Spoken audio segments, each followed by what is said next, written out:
भगवान के चरणों में कोटि कोटि प्रणाम करते हुए आज बड़े ही सौभाग्य की बात है कि कितना आज पावन पुनीत शुभ दिन है। एक तो माता रानी की कृपा से आज प्रथम नवरात्रि का प्रथम दिवस, और दूसरी शुभ बात क्या है कि आज के ही दिन हमारा जो नव वर्ष प्रारंभ होता है। हिंदू संस्कृति के हिसाब से हम 1 जनवरी को नया वर्ष नहीं मनाते। कब मनाते हैं? 22 मार्च को हमारा नया वर्ष प्रारंभ होता है। भारतीय संस्कृति और हिंदू नव वर्ष को देखा जाए तो 22 मार्च से प्रारंभ होता है। कब से प्रारंभ होता है?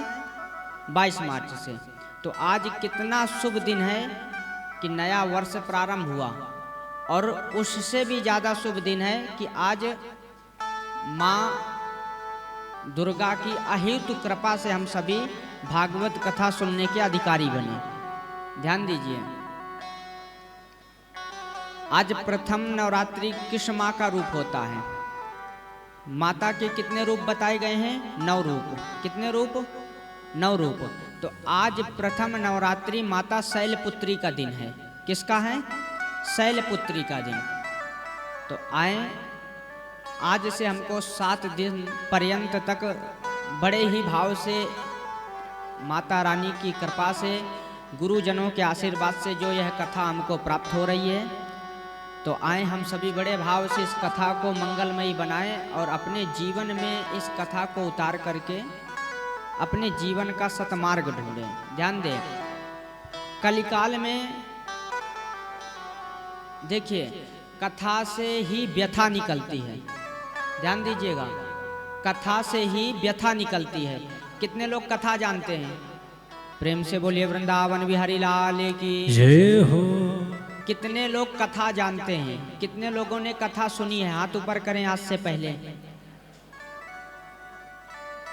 और कितने लोग आज समक्ष सामने बैठ करके पहली बार कथा सुन रहे हैं? वो हाथ ऊपर करें, पहली बार कथा सुनने वाले। तो ध्यान दीजिए, आज तक आपने कथा तो सुनी है, परंतु ये जो पुनीत अवसर प्राप्त हुआ है, इसमें अनेक अनेक चरित्रों का गान है। एक तो नवरात्रि, देखिए हम सभी व्रत भी करते हैं, माता रानी की पूजा भी करते हैं, परंतु जब तक हमको मालूम नहीं होगा कि किस विधि से व्रत को करना चाहिए, किस विधि से व्रत को अपनाना चाहिए, तो क्या उसका फल मिलेगा? ध्यान दीजिए, यदि हम घर पे मोटरसाइकिल लेकर आते हैं और चलाने वाले को चलाना नहीं आएगा, तो क्या मोटरसाइकिल हमको फायदा करेगी? उसी प्रकार हम लोगों के अंदर हृदय में भक्ति तो है, परंतु भक्ति किस प्रकार करना है वो हमको कथा के माध्यम से मालूम चलता है। किसके माध्यम से मालूम चलेगा? कथा के माध्यम से। तो बड़े भाव से हम कथा सुनने आए हैं। क्या सुनने आए हैं? हमें तो नहीं लगता कि कथा सुनने आए हैं। हल्ला शुरू हो गया, आपस में चर्चाएं। ध्यान दें, बड़े भाव से कथा में मन लगाएं। उससे पूर्व एक बात और पूछेंगे कि मंदिर में जब हम जाते हैं तो क्या करके जाते हैं? स्नान ध्यान करके जाते हैं। क्या करके जाते हैं? वस्त्रों की शुद्धि और स्नान ध्यान, अपने तन को शुद्ध करके मंदिर में ही जाते हैं। बिना स्नान करे तो जाते नहीं हैं। स्नान जब व्यक्ति कर लेता है तभी तो मंदिर जाता है। उसी प्रकार आज से हम भागवत कथा के मंदिर में प्रवेश करेंगे। तो जिस प्रकार मंदिर में जाने से पहले पूर्व अपने तन को जल से स्नान कराया जाता है, उसी प्रकार हमको कथा में प्रवेश करने से पूर्व अपने मन और वाणी और अंदर हृदय में बना छोटा सा मंदिर। कितने लोगों को मालूम है हृदय के अंदर भी मंदिर होता है? मालूम है? हाँ, हम मंदिर में जाते हैं तो जाने से पहले अपने शरीर को तो स्नान करा लेते हैं, परंतु मन के अंदर मैल छिपा रहता है। और गोस्वामी तुलसीदास जी कहते हैं कि शरीर यदि गंदा है तो ठीक है, परंतु यदि मन का मंदिर सफा है और मन के मंदिर को स्नान करा कर के अंदर प्रवेश करते हो, मन में छल कपट नहीं है, तो मैं जल्दी प्राप्त हो जाता हूँ। वो कैसे होगा? किसी ने प्रश्न किया कि मन के मंदिर को कैसे स्नान कराएं? तन के मंदिर को तो चलो गंगा जी लेकर चले जाते हैं, गंगा जी स्नान कर आते हैं, घर में भी स्नान कर लेते हैं, परंतु मन के मंदिर को कैसे स्नान कराएं? तो तुलसीदास बाबा वर्णन करते हैं कि सबसे बढ़िया उपाय है मन के मंदिर को स्नान कराने का कि भगवान के दिव्य नाम का गान करें। जिस प्रकार मंदिर में जाने से पूर्व अपने तन को पवित्र करते हैं, उसी प्रकार भगवान के चरित्र में, भगवान की कथाओं में प्रवेश करने से पहले अपने मन और वाणी को पवित्र करना जरूरी है। तो आए हम सभी कथा में प्रवेश करेंगे। उससे पूर्व अपने वाणी को पवित्र करने के लिए 2 नाम भगवान के दिव्य कीर्तनों का गान करें और इसके उपरांत हम सभी कथा में प्रवेश करेंगे। ध्यान दीजिए, उससे पूर्व कितने लोगों को मालूम है कि हमारे वेद कितने हैं? वेद कितने हैं? 4। वेद कितने हैं? 4। और पुराण कितने हैं? 18। शास्त्र कितने हैं? 6। इन सभी वस्तुओं को देखा जाए, इन सभी ग्रंथों को देखा जाए तो सबसे पहले महात्मा का वर्णन आता है। किसका वर्णन आता है? महात्मा। महात्मा का मतलब क्या है? ध्यान दीजिए, यदि हम स्टार्टिंग मतलब पहले की गाड़ी को अच्छे से पकड़ लेंगे तो पीछे बहुत आराम रहता है। तो वेदव्यास जी महाराज वर्णन करते हैं कि पहले हमको महात्मा समझना चाहिए कि महात्मा से क्या मिलता है। ध्यान दीजिए, महात्मा का मतलब होता है उस ग्रंथ की महिमा। जैसे पिक्चर बनती है कि नहीं बनती, तो पिक्चर से पहले 5 मिनट का ट्रेलर बनाया जाता है। क्या बनाया जाता है? ट्रेलर को देख करके व्यक्ति पिक्चर को फिर देखता है कि अरे भाई इस ट्रेलर में बहुत दम है, ट्रेलर बहुत सुंदर लग रहा, तो पिक्चर कितनी सुंदर होगी। उसी प्रकार सभी ग्रंथों में, सभी पुराणों में, सभी वेदों में सबसे पहले महात्मा लिखा गया है। हिंदी भाषा में महात्मा का मतलब उस ग्रंथ की महिमा। जब तक हमको महिमा नहीं मालूम चलेगी कि इस कथा को सुनने से क्या फल मिलेगा, इस दवाई को खाने से क्या, कौन सी वस्तु हमारे शरीर में ठीक होगी, तब तक हमारा विश्वास नहीं होता।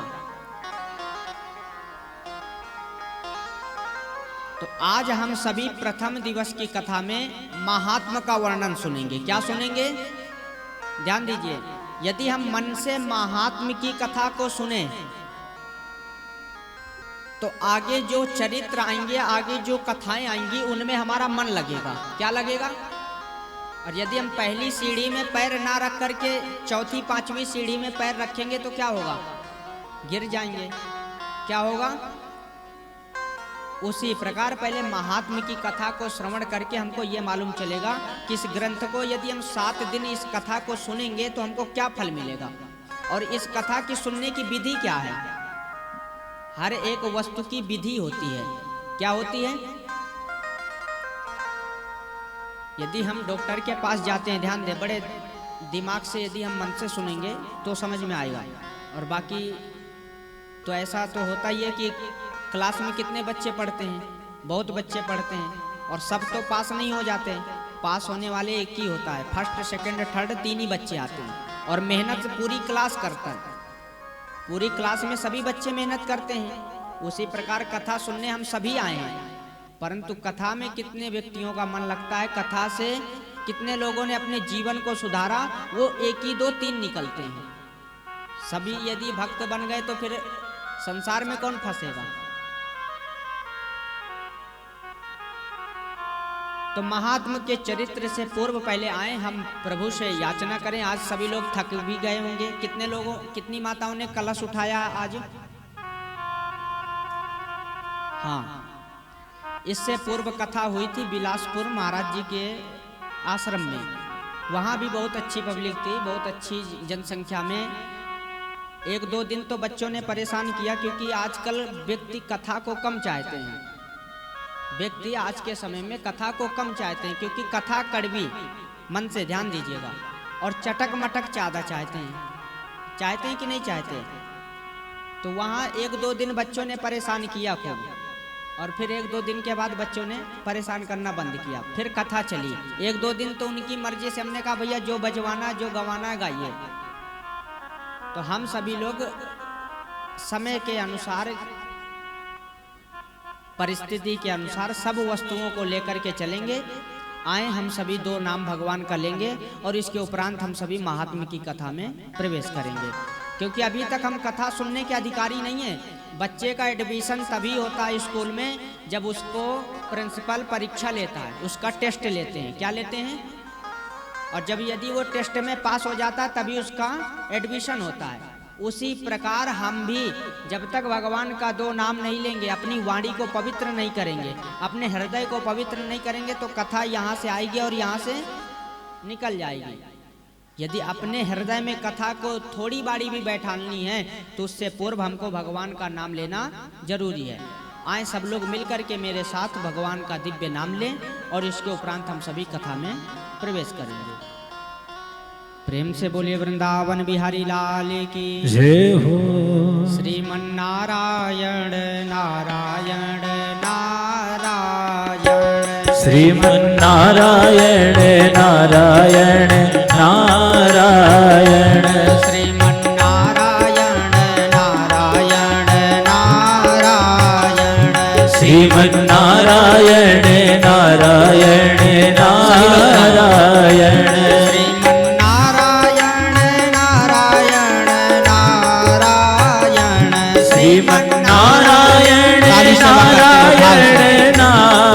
नारायण, श्रीमन्नारायण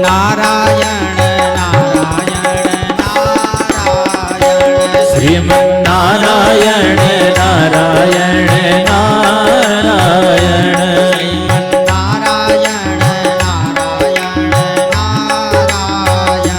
श्रीमन्नारायण नारायण नारायण। भाव से ताली सेवा करते हुए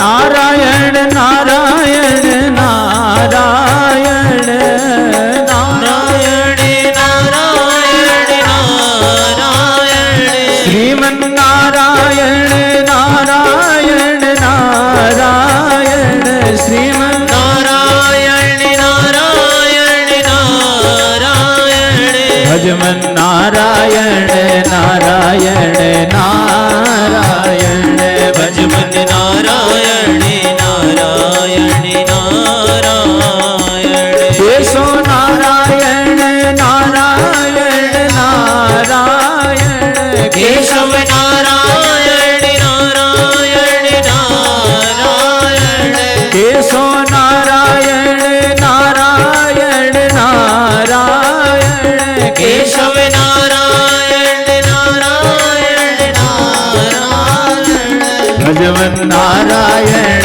नारायण नारायण, भजवन नारायण नारायण नारायण, भजवन नारायण नारायण नारायण, भजवन नारायण नारायण नारायण,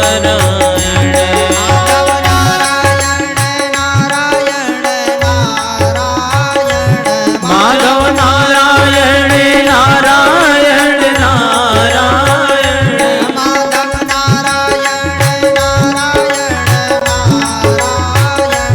माधव नारायण नारायण नारायण,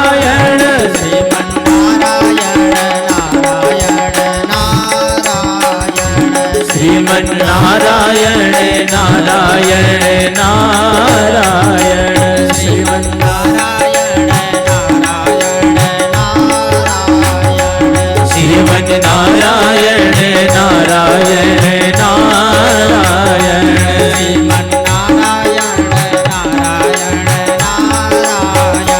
श्रीमन्नारायण नारायण नारायण, श्रीमन्नारायण नारायण नारायण नारायण श्रीमन नारायण नारायण नारायण लक्ष्मी नारायण नारायण नारायण केशव नारायण नारायण नारायण श्रीमन नारायण नारायण नारायण श्रीमन नारायण नारायण नारायण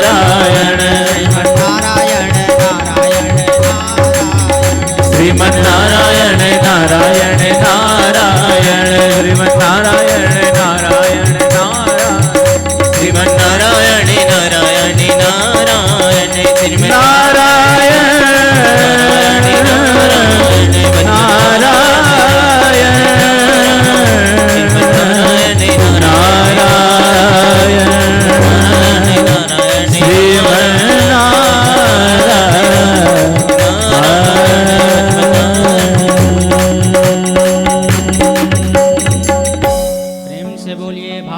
महापुराण की जय हो।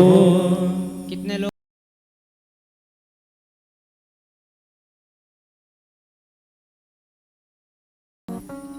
एक के 4 पाप लगेंगे? कभी देखा देखी में कहने सुर उठा दो। अब प्रतिदिन आप जब भी कथा सुनने आएंगे तो सर्वप्रथम पहले क्या होगा? कीर्तन होगा। क्या होगा? यदि आज की कथा हम मन से सुनेंगे तो फिर आगे जो पब्लिक भी आएगी तो उसको भी हम समझा सकेंगे। और यदि हम पहले दिन की कथा अच्छे से नहीं सुनेंगे तो फिर हमें 6 दिन की भी कथा सही से समझ में नहीं आएगी। तो अब हम सभी महात्म्य में प्रवेश करेंगे। महात्मा का प्रथम श्लोक क्या कहता है? ध्यान दीजिए। भागवत महापुराण का प्रथम श्लोक क्या कहता है? भगवान के स्वरूप का दर्शन बताया है। किसका दर्शन? स्वरूप का। कितने लोग मंदिर में जाते हैं, मंदिर में भगवान की मूर्ति देखते हैं और भगवान का दर्शन करते हैं कि नहीं करते? तो अब वो दर्शन आप कर आते हैं, प्रतिदिन जाते हैं मंदिर में। शंकर जी के मंदिर में जाते हैं, दुर्गा मैया के मंदिर में जाते हैं, हनुमान जी के मंदिर में जाते हैं।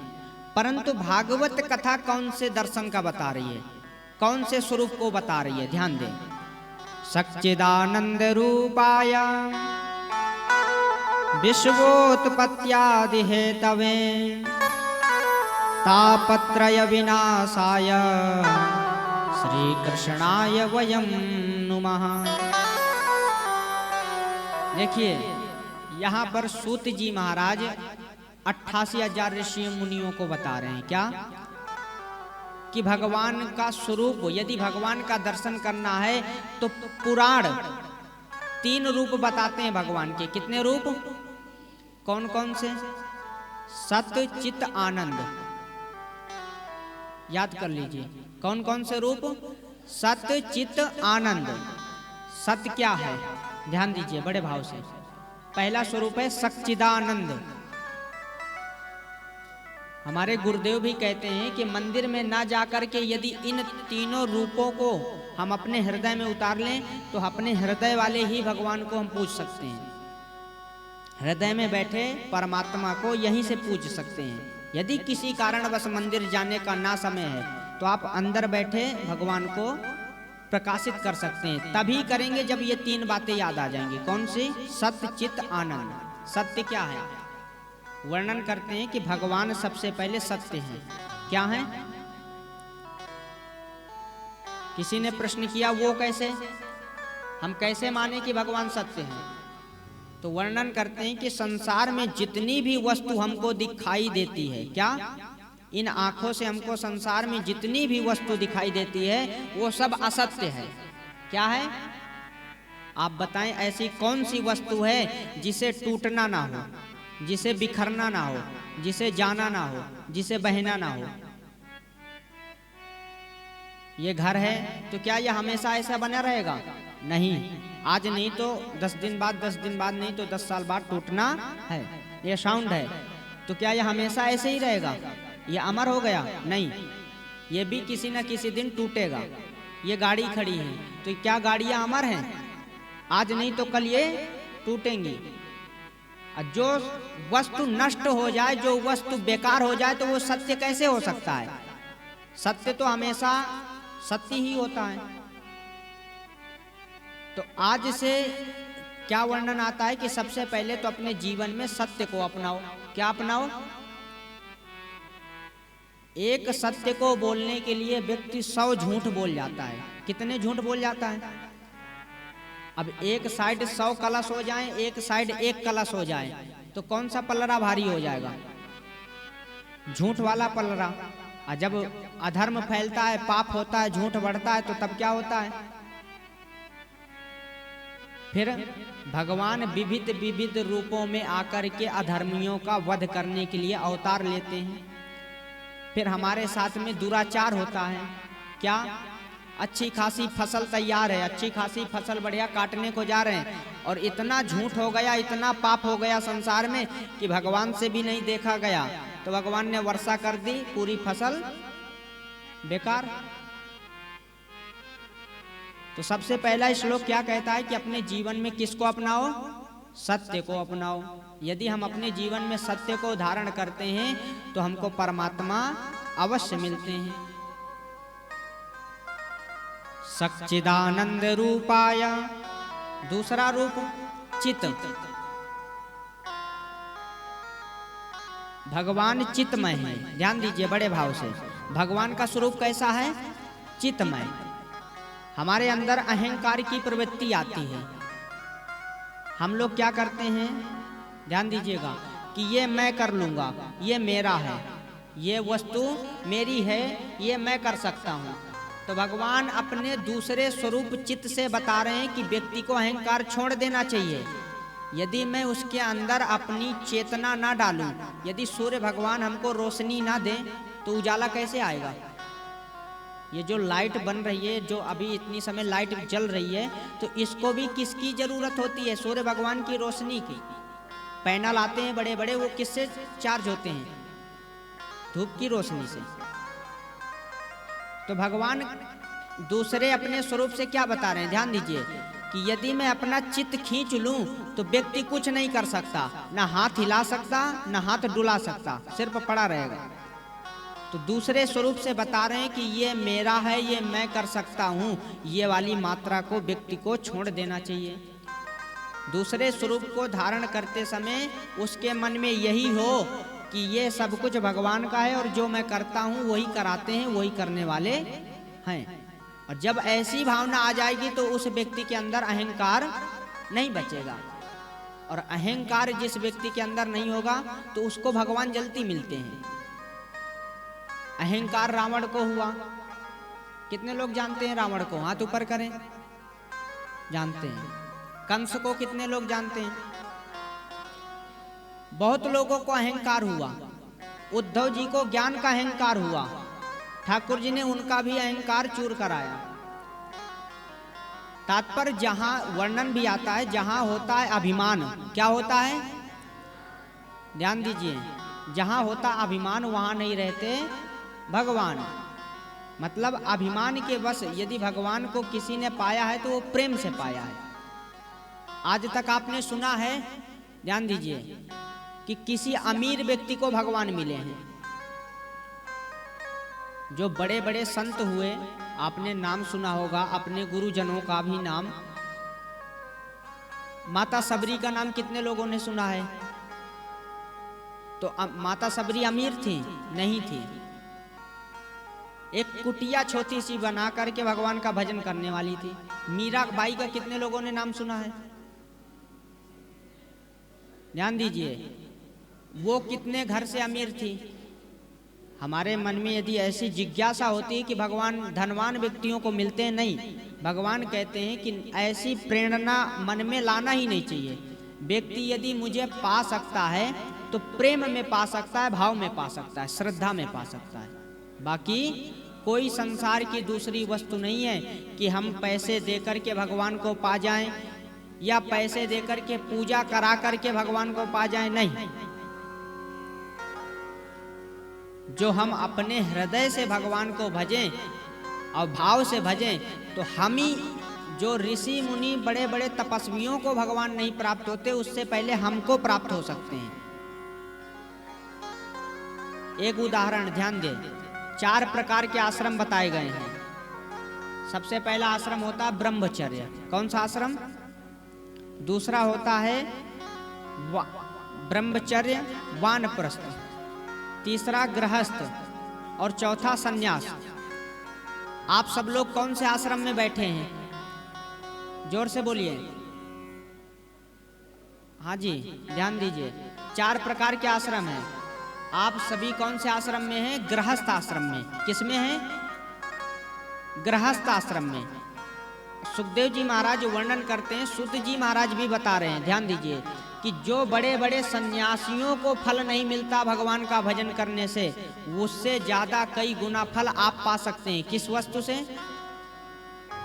क्योंकि चारों आश्रमों में सर्वश्रेष्ठ आश्रम बताया गया है, तो वो गृहस्थ बताया गया है। क्या बताया गया है? तो कितने भाग्यशाली हैं आप सभी कि गृहस्थ में रह करके भी भगवान के यदि नियम पालनों का, भगवान के भजन करने से वंचित रहे तो फिर दोबारा मौका नहीं मिलता, क्योंकि बड़े भाग्य से मनुष्य की योनि मिलती है।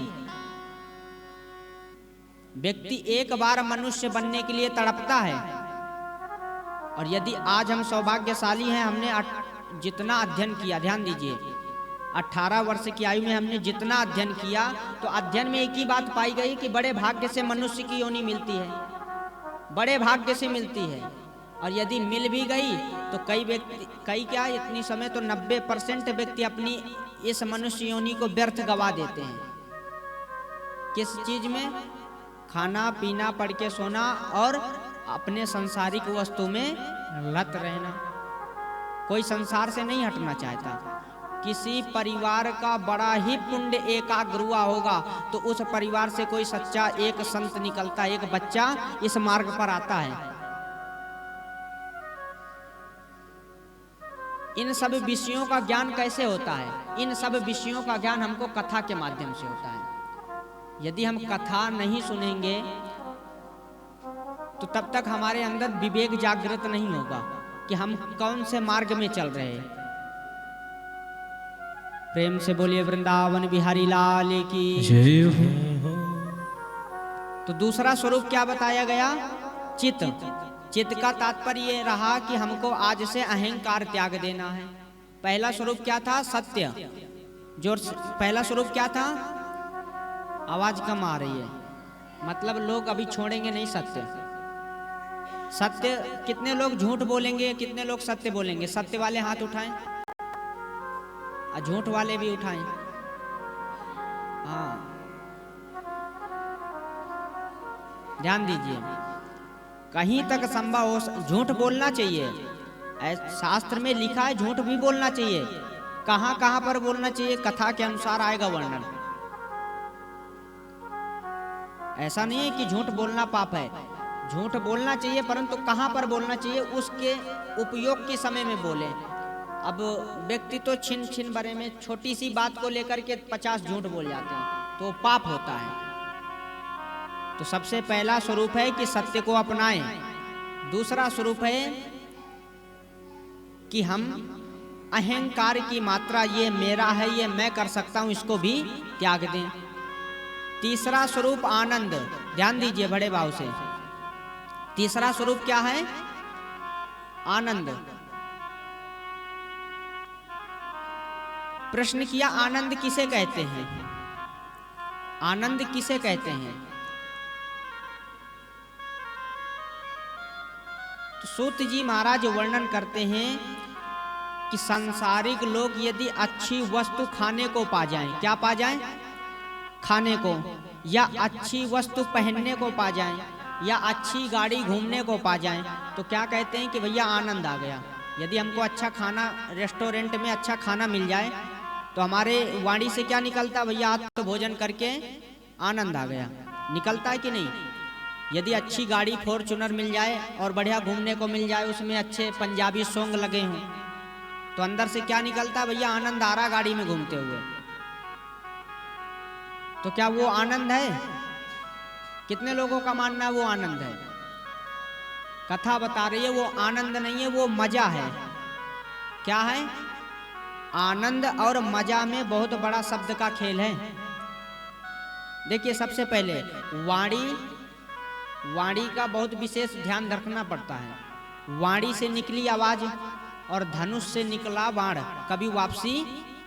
हम किसी को इसी वाणी से अब शब्द बोल दे, गाली दे दे और फिर जाकर के उसके चरणों में लेट जाए, भैया गलती से हो गई, तो क्या वो हमको माफ करेगा? नहीं करेगा। उसी प्रकार शब्दों का खेल, आनंद और मजा बहुत बड़ा, इस जगह बहुत बड़ा डिफेंस है। संसार में हमको घूमने को, ध्यान दे एक उदाहरण, यदि हमको अच्छा खाने को मिला तो वो आनंद नहीं है, वो मजा है। क्या है? सूत जी महाराज कहते वो आनंद नहीं हमको समझना चाहिए, वो हमको मजा समझना चाहिए। क्या समझना चाहिए? क्योंकि जब तक हमको अच्छा स्वाद के लिए, यदि हमको अच्छा खाने को मिला तो जीभ के स्वाद के लिए वो मजा है, और यदि कल उससे भी अच्छा हमको खाने को मिल जाए तो हम उस वस्तु को भूल जाएंगे और जो कल हमको अच्छा खाने को मिला उसको याद रखेंगे। अच्छा कपड़ा पहनने को मिल जाए तो हम कहने लग जाएंगे भैया आनंद आया। सूत जी महाराज कहते नहीं भैया, संसार में रह करके उसे आनंद नहीं समझना चाहिए, वो सिर्फ मजा है। यदि कपड़े नए हैं, आज नहीं तो 10 दिन बाद फट जाएंगे, आपकी जिंदा रहते रहते ही फट जाएंगे, और जब ये फट गए तो फिर इनका क्या आनंद रहा? तो सूत जी महाराज कहते आनंद उसे कहते हैं, चतुर्थ दिन गीत गाते हैं ना, नंद के आनंद भयो जय कन्हैया। जब परमात्मा स्वयं इस धरती पर आते हैं, कभी राम बन के, कभी श्याम बन के, अनेक अवतार हैं, तब आनंद छाता है धरती पर, उसको बोलते हैं आनंद। और उससे पहले यदि आनंद और यदि हमको जानना है तो बड़े बड़े धामों में जाओ। कहाँ? वृंदावन चले जाओ, बनारस चले जाओ, हरिद्वार चले जाओ, जो सच्चे संत हों। क्या हो? आजकल तो लाल वस्त्र पहने, मस्तक पर चंदन लगाए, कोई भी समझ जाते हैं भैया संत भगवान आ गए, क्योंकि कलिकाल में पाखंड अधिक है। क्या है? देखो आज के समय में कितनी संस्थाएं चल गई हैं, कितने धर्म के पंथ अलग अलग हो गए हैं, बहुत सुंदर सुंदर कथाएं हैं, परंतु सब समय अनुसार वर्णन किया जाएगा। यदि हमको आनंद मिलता है तो परमात्मा के धरती पर आने पर, और यदि दूसरा आनंद मिलता है तो किसी सच्चे संत के पास जाएं और उनसे पूछे स्वामी जी आनंद किसे बोलते हैं? संत से, असली संत से आनंद किसे बोलते हैं? तो वो बताएंगे आनंद किसे कहते हैं, क्योंकि उनको संसार से काम, क्रोध, मद, लोभ किसी से मतलब ही नहीं रहता। और सबसे बड़े हमारे शत्रु यही है, काम। व्यक्ति पूरे दिन क्या करता है? काम करना चाहिए। ऐसा भी नहीं कि अब आज से आप कथा सुन रहे हैं और सोचे कि महाराज जी अब कथा सुना रहे हैं तो भैया काम को छोड़ दो। नहीं, यदि काम नहीं करेंगे तो फिर पेट कैसे, उदरम जो पेट है ये कैसे चलेगा? यदि कुछ करेंगे नहीं तो ऐसा तो है नहीं कि बैठे बैठे आएगा। परंतु एक लिमिट होती है किसी वस्तु की। बैंक में पैसा यदि जोड़ना है तो एक लिमिट होती है कि कितना जुड़े, परंतु यदि हम लिमिट से ज़्यादा भोजन कर लें या कोई भी वस्तु हो लिमिट से ज़्यादा कर लें तो वो हानिकारक होता है। यदि हम ज़्यादा खा लें लिमिट से ज़्यादा तो क्या होगा? पेट खराब होगा। कोई भी कार्य हो लिमिट से अधिक करेंगे तो वो हानिकारक होगा।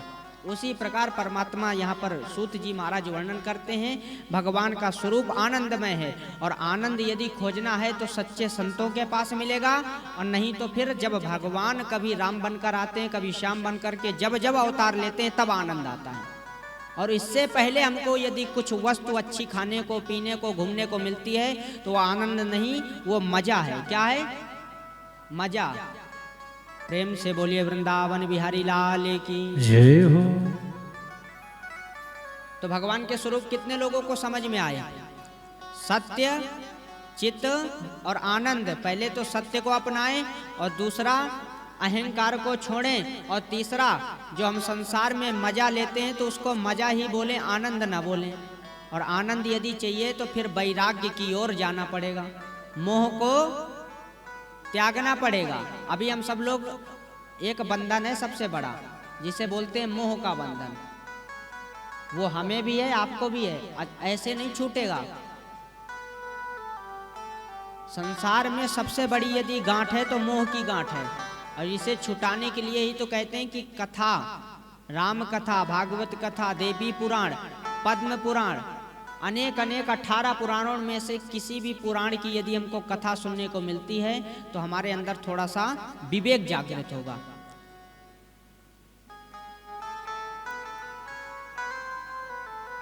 ऐसे भगवान 3 रूप का दर्शन बताया और बताते हैं कि जो संसार की उत्पत्ति करते हैं और संसार का पालन करते हैं और लास्ट में अपने अंदर ही विलीन कर लेते हैं।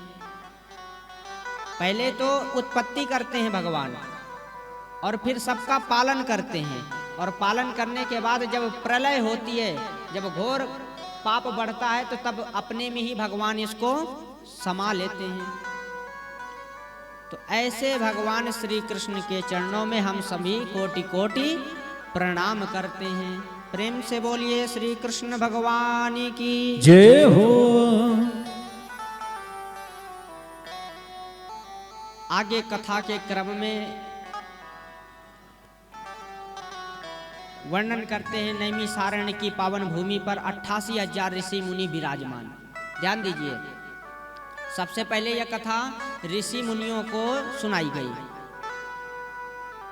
88,000 ऋषि मुनि बैठे और सूत जी महाराज से हाथ जोड़ करके शौनक जी प्रार्थना करते हैं क्या कि प्रभु कलयुग में लोगों के पास समय बहुत कम है क्या। ध्यान दीजिए, पहले के ऋषि मुनियों ने जो लिख दिया है आज वो सत्य होता है। जो पहले कितने लोग जानते हैं, तुलसीदास बाबा जी को कितने लोग जानते हैं? गोस्वामी तुलसीदास जी को जानते हैं? नहीं जानते। वाल्मीकि जी को, जिन्होंने रामायण लिखी, रामायण कितने लोग जानते हैं? रामचरितमानस,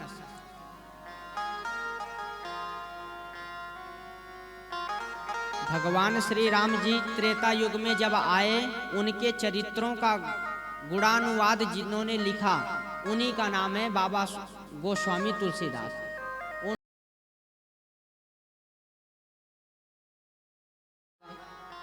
आगे कलयुग में क्या क्या होने जा रहा, और यदि हम उनकी लिखी हुई बातों को देखते हैं तो आज के समय में 80% सत्य बातें हो रही हैं। क्या हो रही हैं? जो उन्होंने त्रेता युग में बैठ कर के लिख दिया है, आज कलयुग में वही बातें बिल्कुल सत्य जा रही हैं। 88,000 ऋषि मुनि नैमिषारण्य की पावन भूमि में बैठे और सूत जी महाराज से कहते हैं कि प्रभु हमने अनेकों कथाओं का रसपान किया है, हमने खूब कथाएं सुनी हैं, परंतु हमको कथा का सार बताइए। ध्यान दीजिए, ऋषियों ने क्या प्रश्न किया सूत जी महाराज से कि प्रभु हमने खूब कथाएं सुनी हैं, 18 पुराण हैं, 4 वेद हैं, 6 शास्त्र हैं, हमने सबको सुना है, परंतु तृप्ति नहीं है। आप ऐसा कोई सरल साधन बताएं कि थोड़े से ही समय में व्यक्ति का कल्याण हो जाए। सार, ध्यान दीजिए कि एक पुस्तक होती है, उस पुस्तक का पूरा सार क्या कहता है, एक टॉपिक बताएं। हमको इतना समय कलयुग में रहेगा नहीं कि हम 4 वेदों को पढ़ें या अपने घर में उसकी पूजा करवाएं या 6 शास्त्रों को पढ़ें, 18 पुराणों को पढ़ें। इतना समय आपके पास ही नहीं, किसी के पास नहीं है। तो कलिकाल को देखते हुए प्रश्न किया कि ऐसा कुछ सार बताएं कि ताकि थोड़े से ही समय में मनुष्य का कल्याण हो सके।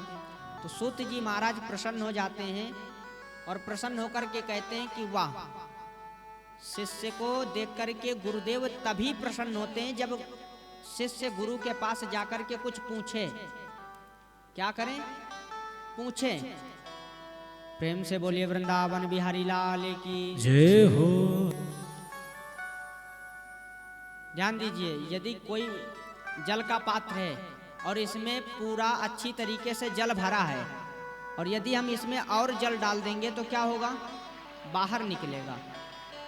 उसी प्रकार हमारे अंदर हृदय में यदि जगह होगी तभी हम गुरु के पास जाकर के पूछेंगे, और जब तक हम गुरु के पास जाकर के पूछेंगे नहीं तब तक गुरु हमको क्या बताएगा? कुछ नहीं बताएगा। और यदि हम पूछने के भावना से गुरु के पास जाएंगे तो गुरु पक्का जो हम पूछेंगे उसका उत्तर अवश्य मिलेगा।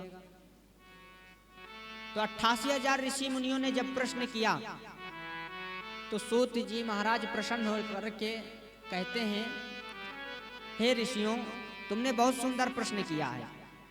यदि कलिकाल में थोड़े से समय में भगवान की प्राप्ति मनुष्य चाहता है, भगवान को प्रसन्न करना चाहता है, छोटे से यज्ञ को करके अपने संपूर्ण पापों को भस्म करके प्रभु को प्राप्त करना चाहता है, तो वो सबसे सरल उपाय है कि श्रीमद् भागवत कलिकाल में सर्वश्रेष्ठ साधन है कि अपने इस योनि को सार्थक बनाने के लिए भगवान की दिव्य मंगलमयी कथा को सुने।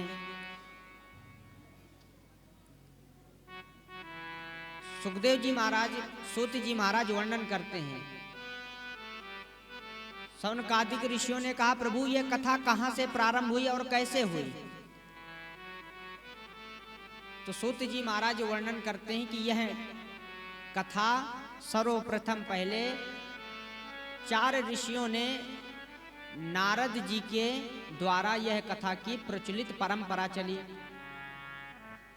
नारद जी के द्वारा चली तो ऋषियों ने प्रश्न किया कि नारद जी को तो श्राप लगा है, नारद जी कहीं पर 2 घड़ी से ज्यादा नहीं रुक सकते, तो नारद जी कैसे 7 दिन की कथा बैठ करके सुने?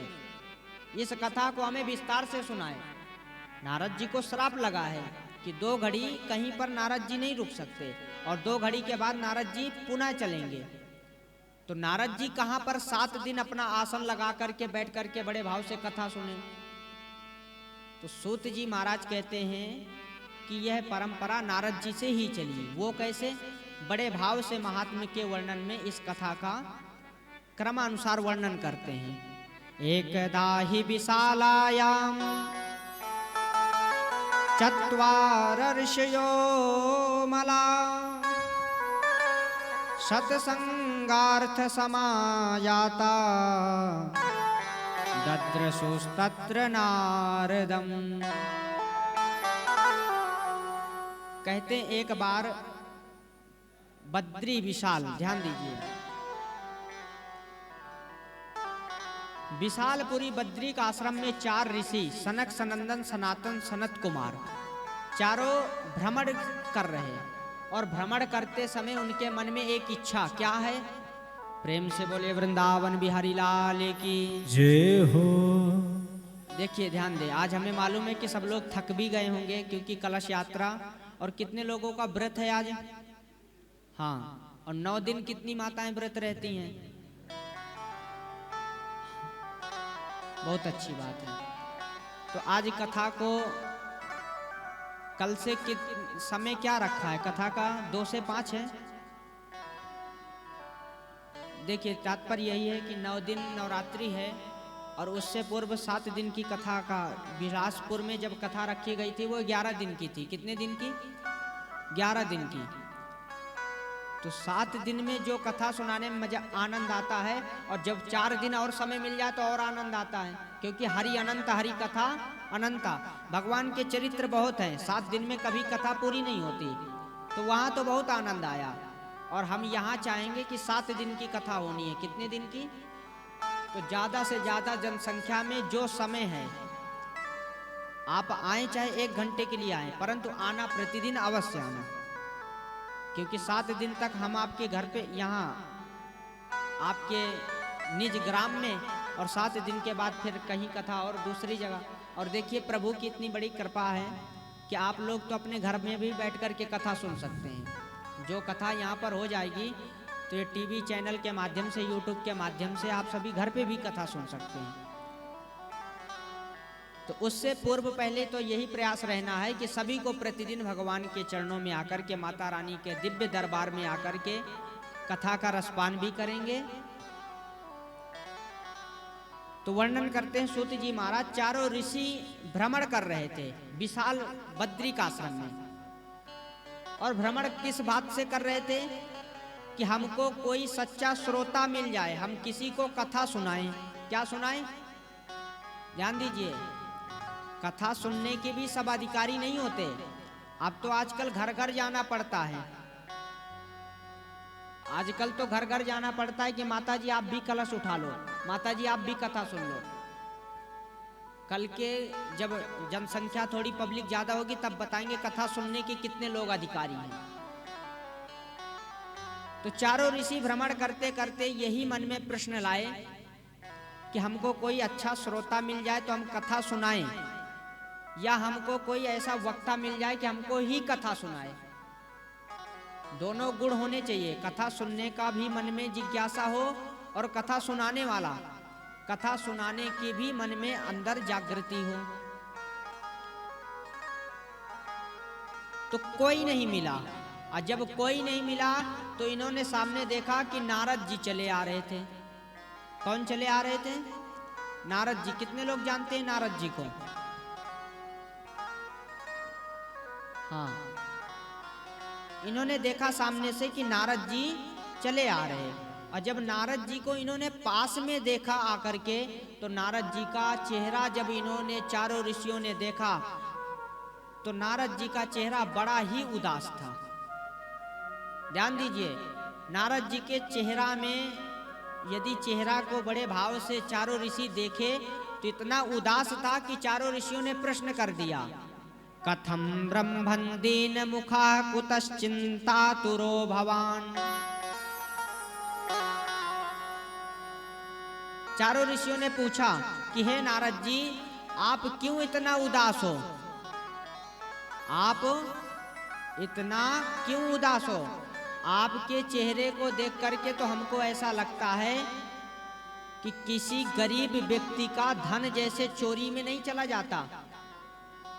यदि किसी गरीब व्यक्ति के पास 2-4 लाख रुपए हैं और कभी उसके घर में जो रखा पैसा है वो चोरी में चला जाए तो उसका चेहरा कैसा हो जाएगा?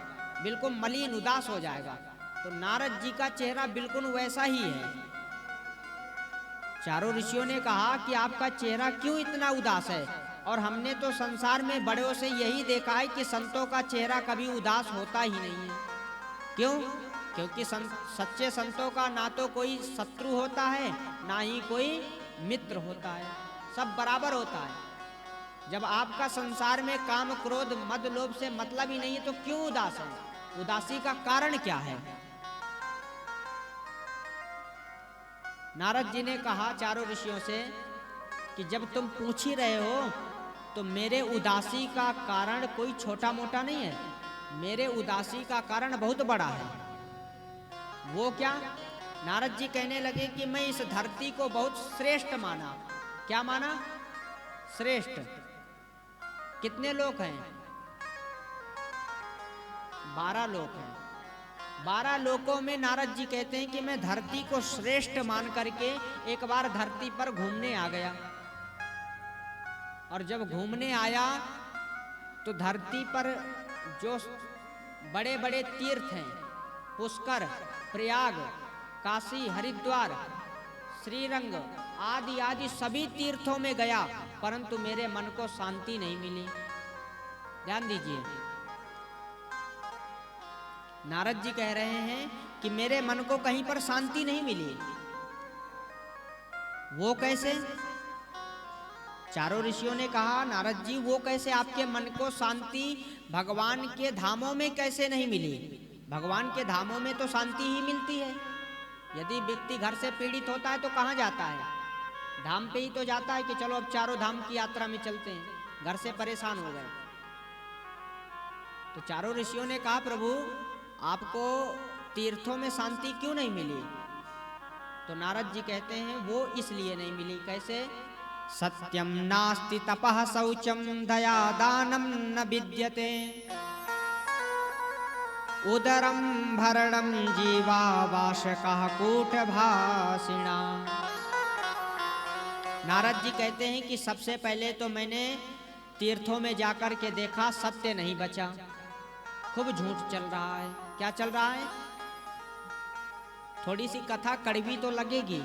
अब तो आज तो देखिए समय का भी अभाव है कि सभी थक भी गए हैं और हम स्वयं थक गए हैं। हम भी रात्रि में लेट आए, आप भी,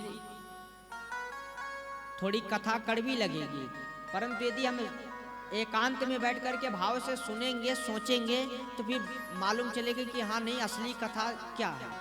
तो नारद जी ने बताया कि ना तो कहीं पर सत्य है, ना ही कहीं पर पवित्रता है, ना ही कहीं पर तप है, और ना ही किसी के अंदर दया है। बताओ अब आजकल रह गई है किसी के अंदर दया? भाई भाई का नहीं होता। बिहारी की देख छटा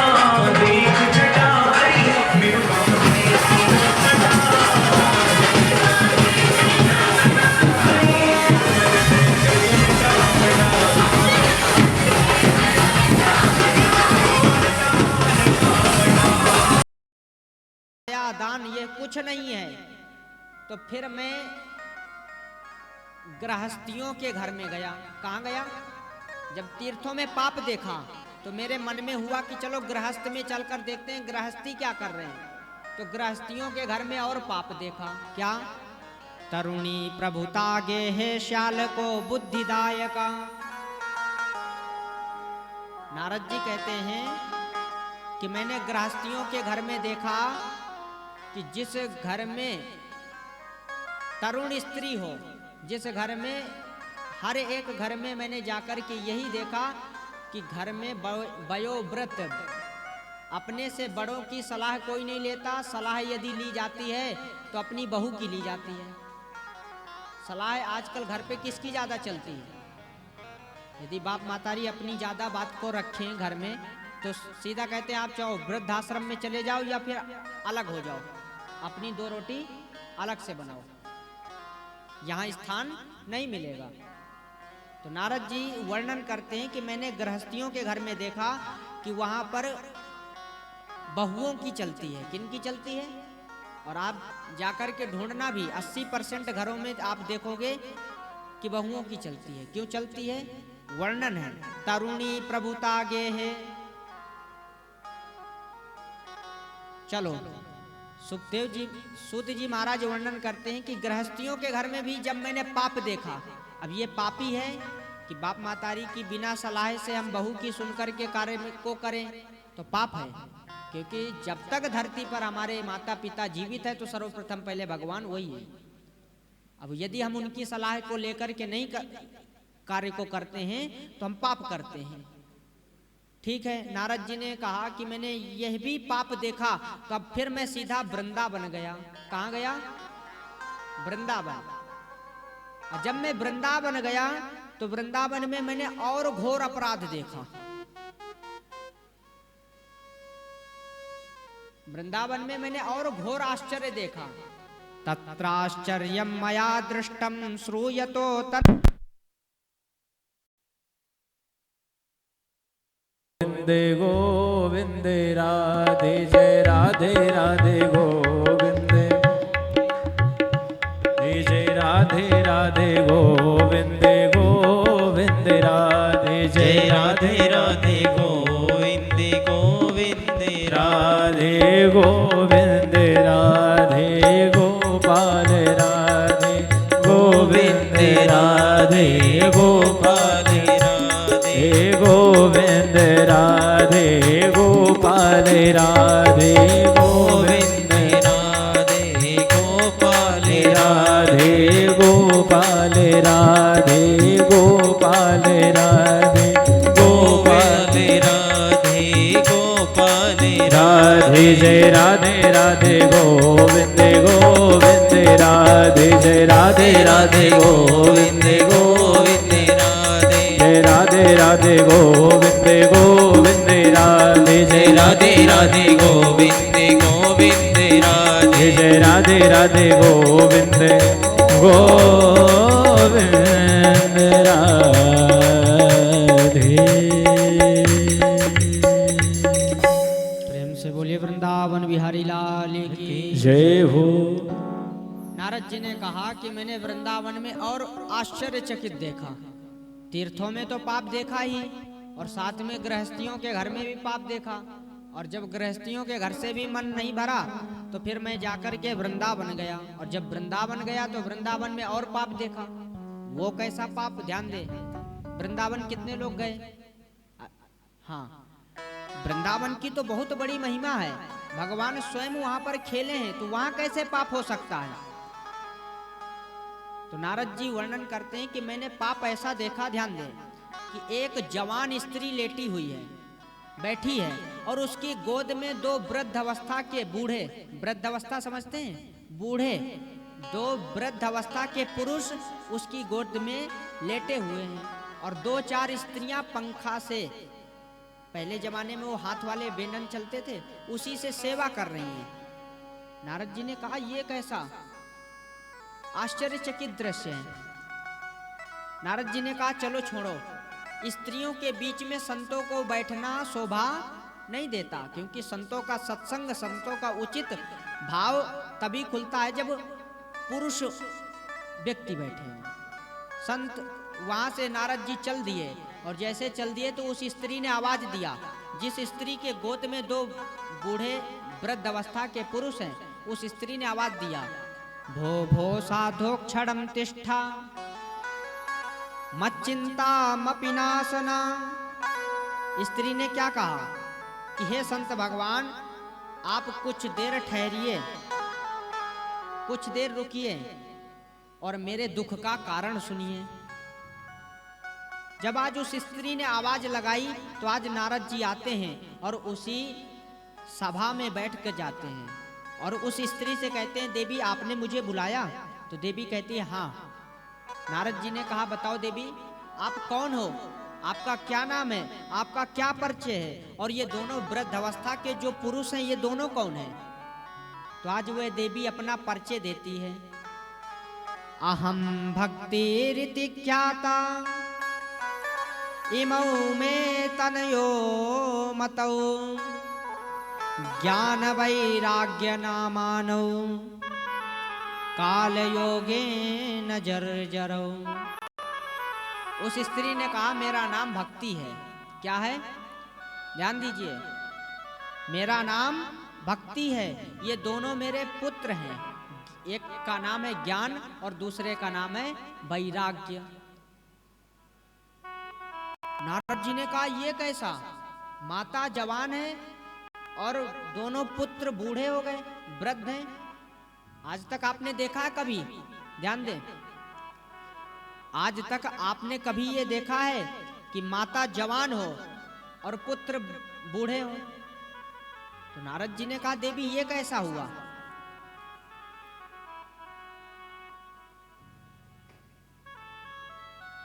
तो भक्ति महारानी कहती है यही तो मेरे दुख का कारण है कि मैं जवान हूं और मेरे दोनों पुत्र वृद्ध हैं। वो कैसे? नारद जी ने कहा कैसे, ये हुआ तो कैसे हुआ? तो भक्ति महारानी कहती है जब आप पूछ रहे हैं तो मेरे दुख का कारण बड़े भाव से सुने। उत्पन्ना द्रविड़ेशाहम,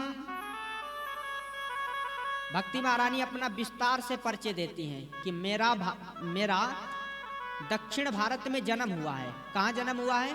दक्षिण भारत में। और कर्नाटक देश में जब मैं आई हूं तो मैं बड़ी हुई हूं। मतलब दक्षिण भारत में व्यक्ति बहुत भक्ति करते हैं। जहां पर भक्ति का जन्म हुआ हो तो उस देश में दक्षिण भारत, वहां आज भी बहुत व्यक्ति भक्ति करने में निपुण है। अधिक भक्ति दक्षिण भारत में होती है। भक्ति महारानी कहती हैं कि मैं कर्नाटक में आई तो कर्नाटक में मैं बड़ी हुई, मतलब मुझको अच्छा भोजन मिला, मतलब अच्छे लोग हैं कर्नाटक में, इसलिए भक्ति की तो मैं बड़ी हुई। यदि हमारे शरीर को भोजन ना मिले तो क्या हमारा शरीर बढ़ेगा? नहीं बढ़ेगा, बेकार हो जाएगा। उसी प्रकार जब तक हम भक्ति नहीं करेंगे तो क्या भक्ति महारानी बड़ी होगी? नहीं होगी। तो कर्नाटक में भक्ति हुई।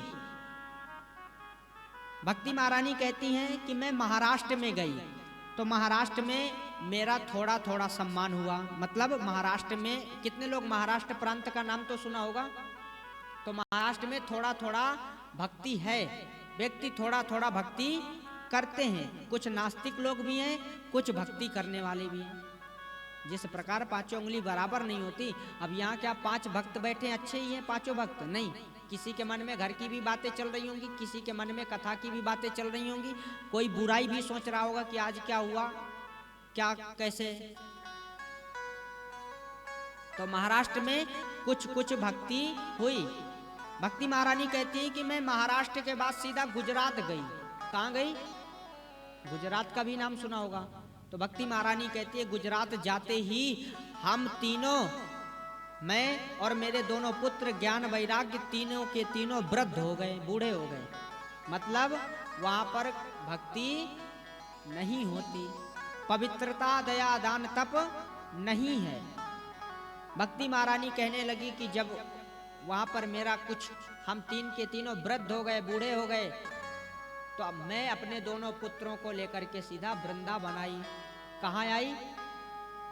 और जैसे मैं वृंदावन प्रवेश की तो वृंदावन की इतनी महिमा है कि मैं तो जवान हो गई, मैं जवान हो गई, परंतु मेरे दोनों पुत्र बूढ़े ही हैं, वृद्ध हैं। मतलब कि हम सब लोगों के अंदर भक्ति तो है। आज यहाँ पर जितने लोग बैठे हैं, जितने लोग कलश यात्रा में, इतनी भारी जनसंख्या में कलश यात्रा में गए, तो इनके अंदर भक्ति है। क्या है? यदि भक्ति नहीं होती तो क्यों कलश उठा करके वहां जाते इतनी दूर? अपने घर पे वो भी बैठते, कुट्टू की पकौड़ी खाते, केला खाते, फल फ्रूट खाते और कहते माता रानी के व्रत हैं, यहीं बैठेंगे। परंतु अंदर थोड़ी सी भक्ति थी, इसलिए सब लोग कलश यात्रा में सम्मिलित हुए। आप लोग यहाँ कथा में आए, परंतु वो भक्ति ज्ञान वैराग्य से रहित है। भक्ति तो है हमारे अंदर, इतना तो है कि हम चलो भक्ति करें, परंतु हम अच्छे से ज्ञान नहीं लगाते कि धूप बत्ती लेकर के सीधे घुमाना चाहिए या उल्टा घुमाना चाहिए। भक्ति तो है तो हम धूप बत्ती लाते हैं और जैसी मर्जी होती है घुमा देते हैं। भक्ति हुई, भगवान शंकर जी के मंदिर में गए और जल का लोटा लिया और उनको स्नान कराने लगे, परंतु ज्ञान नहीं है कि हम यह क्या सही कर रहे हैं या गलत कर रहे हैं। जब तक हम ज्ञान नहीं लगाएंगे तो भक्ति अधूरी है, और फिर भक्ति का हमको संपूर्ण फल नहीं मिलता, और जब नहीं मिलता तो फिर हम भक्ते हैं। कुछ लोग भक्तों पर विश्वास करते हैं तो भक्तों के पास जाते हैं कि महाराज हमारे घर पे देखो क्या चल रहा। कुछ लोग कर्म पर विश्वास करते हैं तो कहते हैं हुई सोई जो राम रची राखा, जो भगवान ने लिखा होगा वही होगा। कुछ लोग ज्योतिषी आचार्यों के पास जाते हैं, अपना नाम दिखाते हैं, पंचांग दिखाते हैं, कुंडली दिखाते हैं, जाकी जैसे भावना हुई अपनी संतुष्टि करते हैं। और हमारा यही मानना है कि भक्ति यदि आप करो तो ज्ञान वैराग्य को लगा करके करो। जिस दिन से ज्ञान वैराग्य लगा करके हम आप मिल करके भक्ति करेंगे तो हमको भगने की जरूरत नहीं पड़ेगी। हम यदि शाम सुबह एक नाम लेंगे राम, तो उसी से हमको अनेक रास्ते खुल जाएंगे, परंतु ज्ञान लगा करके करिए कि राम सीधा लेना चाहिए या उल्टा लेना चाहिए, सही ले रहे हैं या गलत ले रहे हैं।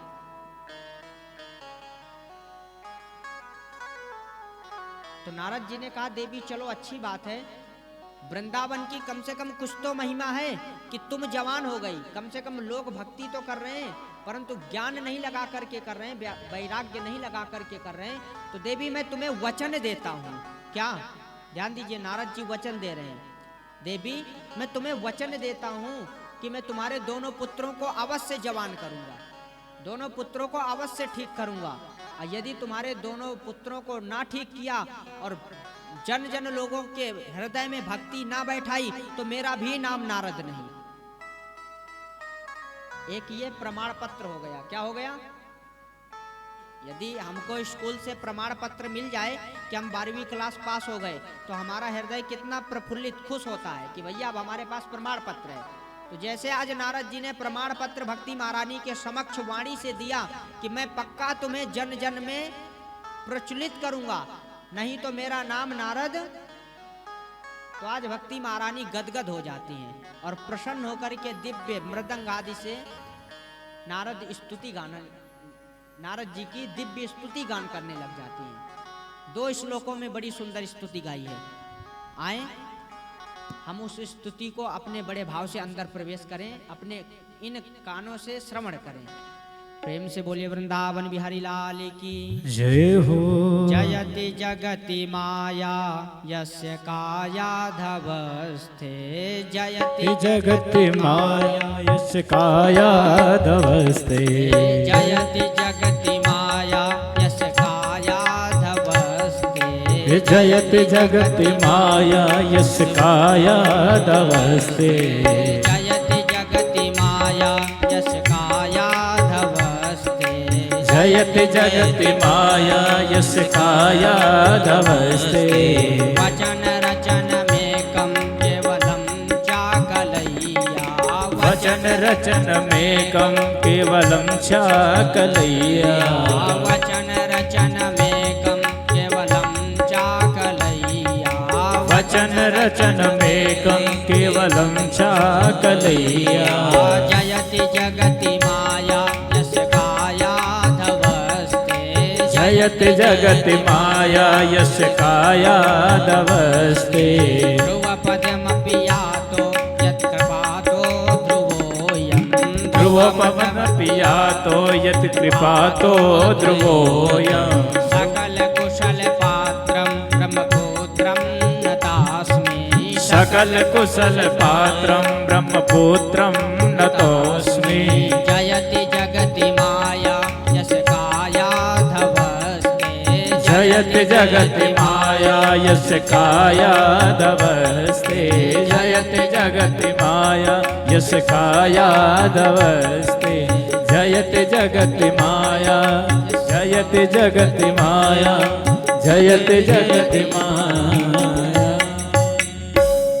प्रेम से बोलिए वृंदावन बिहारी लाल की जय हो। भक्ति महारानी ने यहाँ पर दिव्य संस्कृत के दिव्य श्लोकों से नारद जी की स्तुति गाई। स्तुति क्या कह रही है कि जयति जगति माया, कि हे नारद जी आपके इन वाणी, आपके इन प्रवचनों से कयाधु नंदन प्रहलाद जी का, प्रहलाद जी को आगे वर्णन आएगा कथा में, प्रहलाद जी का जन्म दैत्यों के वंश में हुआ। किसके वंश में? अब फिर भी नारद जी ने ऐसा ज्ञान दिया, ऐसा उपदेश दिया कि माँ की गर्भ में रह करके प्रहलाद जी ने भगवान को भजना शुरू किया तो भगवान को आना पड़ा। ध्रुव जी महाराज का नाम सुना होगा। ध्रुव जी महाराज 5 माह के तप में भगवान को प्रसन्न कर लिए। तो भक्ति महारानी कहती है कि अब मुझे विश्वास है कि जब प्रहलाद जी का दुख दूर हुआ, ध्रुव जी का दुख दूर हुआ, तो प्रभु मेरे भी दोनों पुत्रों का दुख दूर करो। अब नारद जी ने वचन तो दे दिया, अब वचन देकर के कार्य को प्रारंभ किए। सबसे पहले अब ज्ञान वैराग्य को ठीक करने के लिए नारद जी क्या कर रहे हैं, ध्यान दीजिए। सबसे पहले नारद जी ने ज्ञान वैराग्य को जगाने के लिए वेदों को कान में श्रवण कराया। क्या श्रवण कराया? वेद। वेद वेदांत घोषेश्च गीता पाठैर्मुहुर्मुहुर् बोध्यमानौ तदा तेन कथम चिंतो स्थितो बलात्। कहते हैं सबसे पहले वेद नारद जी ने श्रवण कराए। तो ज्ञान वैराग्य के कानों में जब वेद की ध्वनि जाती है तो थोड़ा तो जवान होते हैं, थोड़ा हिलते डुलते हैं, और जब वेदों की ध्वनि बंद हो जाती है तो उसी प्रकार फिर गिर जाते हैं और मूर्छित हो जाते हैं। अब नारद जी चिंताग्रसित हो गए कि सबसे पहली चीज वेद है, और जो संसार का दुख वेद दूर ना कर पाए तो फिर कैसे दूर होगा। तो नारद जी ने गीता का पाठ श्रवण कराया। गीता का पाठ तो सुना होगा, गीता भगवान श्री कृष्ण का और अर्जुन जी के साथ में महाभारत युद्ध में वार्तालाप, भगवत गीता उसी को कहते हैं। नारद जी ने कई बार सुनाई, परंतु ज्ञान वैराग्य का दुख दूर नहीं हुआ। और जब दुख दूर नहीं हुआ तो नारद जी चिंताग्रसित हो गए। देखिए वर्णन आता है कि सच्चे संत जब सच्चे ब्राह्मण चिंताग्रसित होते हैं, जब चिंता यहाँ नारद जी का तो कोई कार्य अपने लिए तो चिंता ग्रसित हो नहीं रहे, भक्ति महारानी के पुत्रों को ठीक करने के लिए चिंता ग्रसित हैं। तो आज भगवान वर्णन करते हैं सूत जी महाराज, यदि सच्चे संतों के अंदर चिंता आती है तो भगवान कोई ना कोई आकाशवाणी के माध्यम से रास्ता दिखा देते हैं। तो आकाशवाणी हो गई। आकाशवाणी ने नारद जी से कहा, नारद जी आप जिस उपाय को ढूंढ रहे हैं वो उपाय ऐसे साधारण नहीं मिलेगा। आकाशवाणी कह रही है, व्योमवाणी, कुछ पाने के लिए कुछ खोना पड़ता है। यदि बच्चा एक क्लास में पढ़कर के आगे क्लास में जाना तो 1 साल पूरी मेहनत करता है, उसी प्रकार कुछ पाने के लिए कुछ खोना पड़ता है। नारद जी आप ज्ञान वैराग्य को ठीक करने के लिए उत्तम उपाय ढूंढो। नारद जी ने कहा वो उपाय कैसे मिलेगा? तो आकाशवाणी ने कहा उत्तम उपाय संत लोगों के पास मिलेगा। किनके पास मिलेगा? संतों के पास। क्योंकि बिना सत्संग के विवेक नहीं होता, बिना सत्संग के विवेक नहीं होगा। तो आकाशवाणी ने कहा संतों के पास हुए फल मिलेगा। नारद जी आए और आकर के अनेकों अनेक ऋषियों से प्रश्न किया, परंतु किसी ने उत्तर नहीं दिया। सब आपस में विचार करते हैं कि ज्ञान वैराग्य को ठीक करने के लिए ऐसी कौन सी दवाई बताएं, ऐसा कौन सा उपाय बताएं। और नारद जैसे सिद्ध संत को बताने के पहले बात तो हम काबिल ही नहीं है, क्योंकि नारद जी स्वयं उच्च कोटि के संत हैं। इन्होंने जब सारे उपाय कर कर के थक गए होंगे तब ये आए हैं।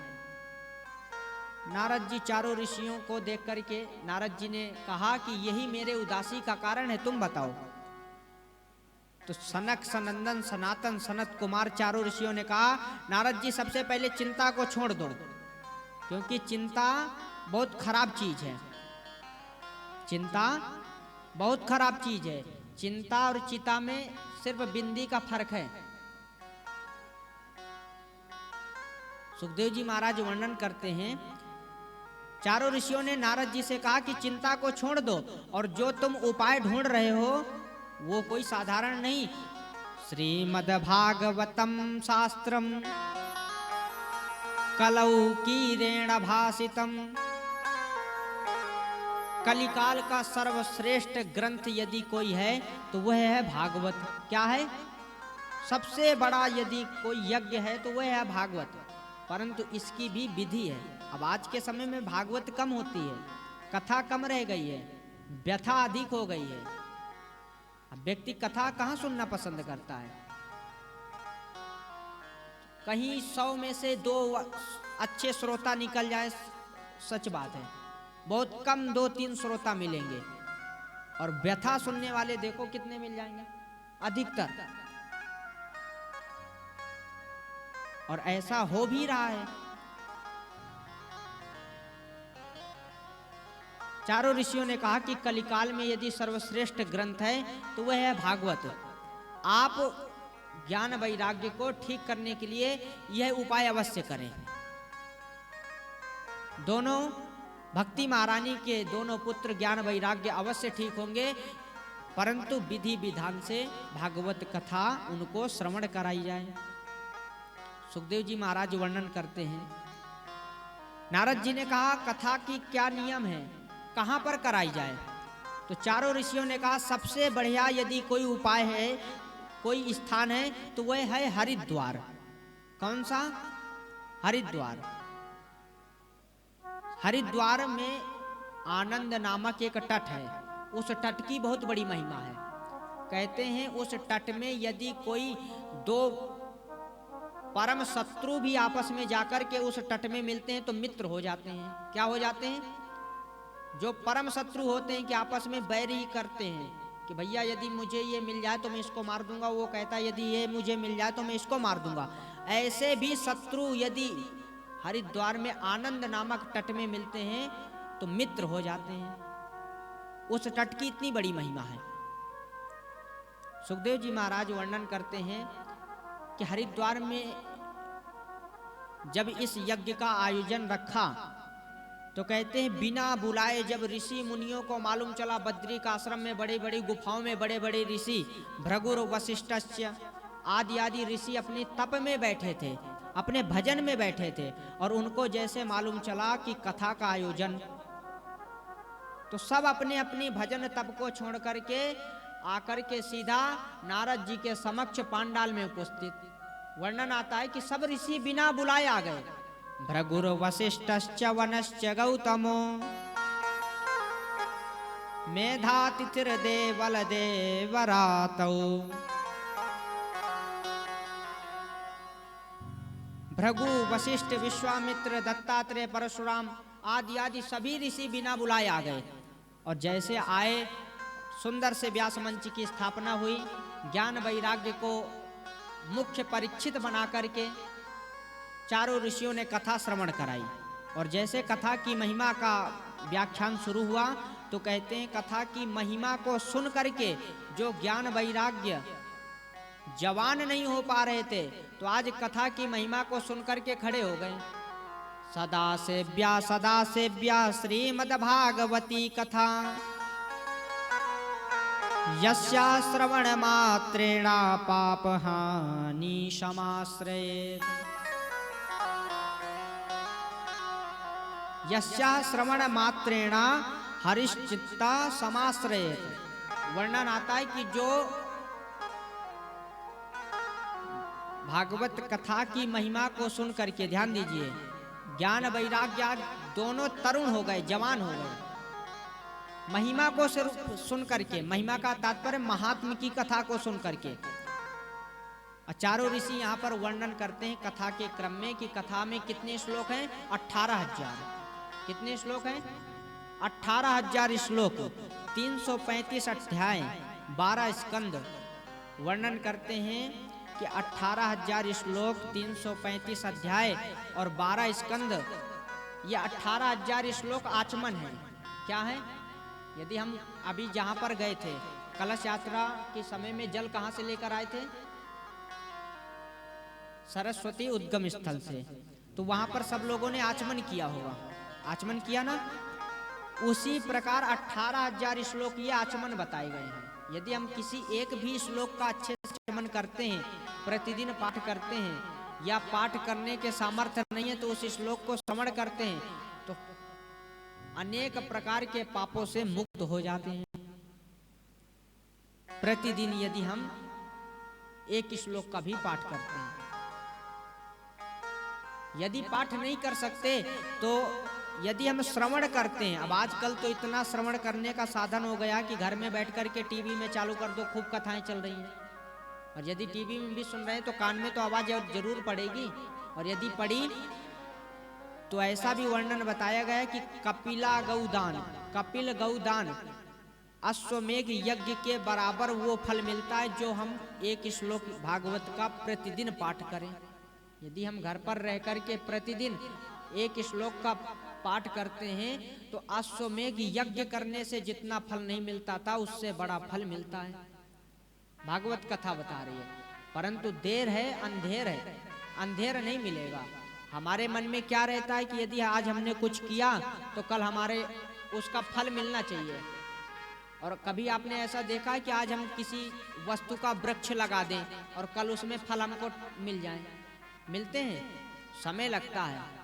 और कलयुग के व्यक्तियों के अंदर ये विशेषता रहेगी कि कलयुग में व्यक्ति समय को नहीं देखेगा। यदि आज हमने थोड़ी सी भक्ति की तो हमको कल यदि फल नहीं मिला तो हम क्या कहेंगे? भैया ताकत नहीं है, फिर हम इस धर्म को छोड़ करके दूसरे पंथ को पकड़ते हैं। अनेक प्रकार से वर्णन है। तात्पर्य हमको कथा का सार यही मालूम चलता है कि यदि हम कुछ करते हैं तो विश्वास रखो, यदि हम कुछ बोकर खेत में आए हैं तो वो काटने को जरूर मिलेगा, देर से मिलेगा। यदि विश्वास नहीं होगा तो फिर कुछ नहीं मिलने वाला, और विश्वास यदि अंदर रहेगा तो आज नहीं तो कल अवश्य मिलेगा। आज कहते हैं कथा की महिमा को सुनकर के भक्ति महारानी खड़ी हो गई और खड़ी होकर के दिव्य भगवान का संकीर्तन गाने लगी। ध्यान दीजिए, कथा की महिमा को सुनकर के दोनों पुत्र ज्ञान वैराग्य समेत सचेत हो गए और सचेत अवस्था में दिव्य भगवान का संकीर्तन गान करने लगे। भक्ति महारानी गान कर रही हैं। आए हम सब मिलकर के बड़े भाव से अपने अंदर के हृदय की भक्ति को जगाने के लिए भगवान का दिव्य 2 श्लोकों में स्तुति गान करेंगे। हो नटवर नागर नंदा भजोरी मन गोविंदा, नटवर नागर नंदा भजोरी मन गोविंदा,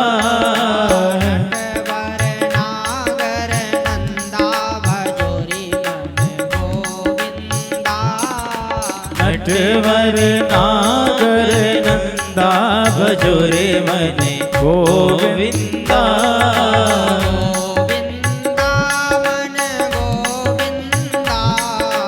गोविंदा मन गोविंदा, गोविंदा मन गोपाला, गोविंदा मन गोपाला,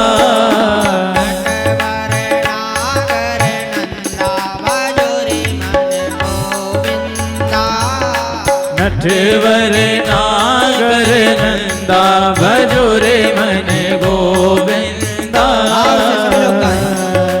जय हो, ताली सेवा करते हुए।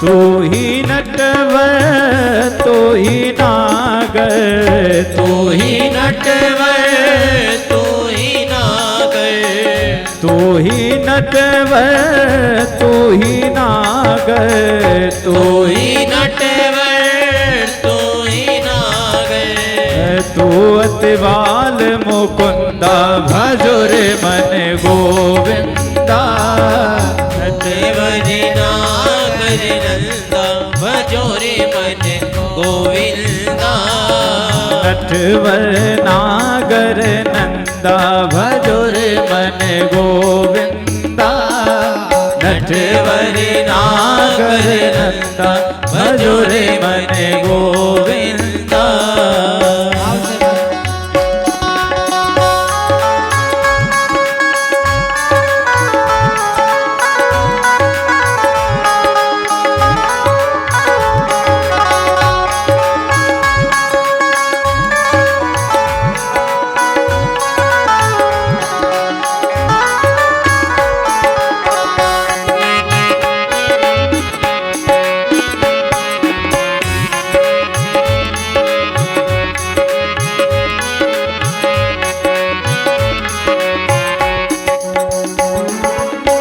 सब देवन में कृष्ण बड़े हैं, सब देवन में कृष्ण बड़े हैं, सब देवन में कृष्ण बड़े हैं, सब देवन में कृष्ण बड़े हैं, ज्यों तारों बिच चंदा भजोरे मन गोविंदा, देवरी नागर नंदा भजोरे मन गोविंदा, नटवर नागर नंदा भजोरे मन गोविंदा, नटवर नागर नंदा भजोरे मन गोविंदा।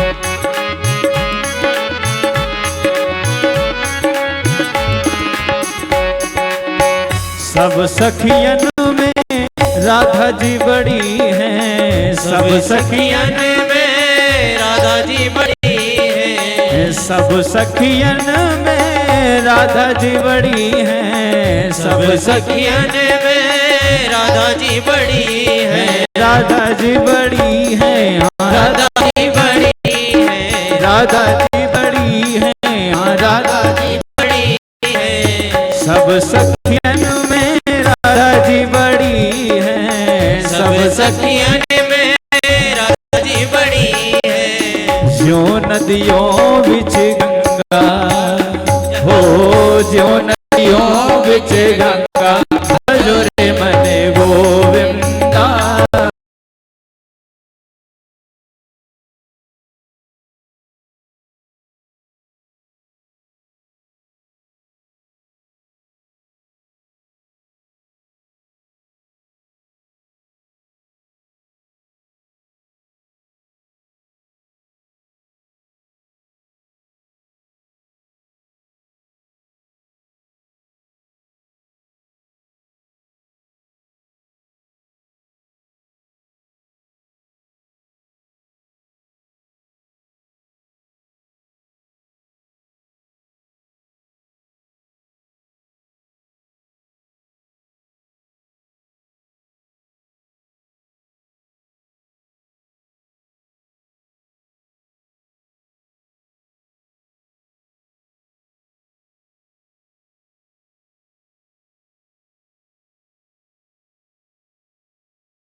परंतु उसमें बस थोड़ी सी यही कमी है कि हम सभी लोग ज्ञान वैराग्य को नहीं लगाते, और इस कमी को दूर करने के लिए ही कहते हैं कि कथा, सत्संग, संतों का सानिध्य,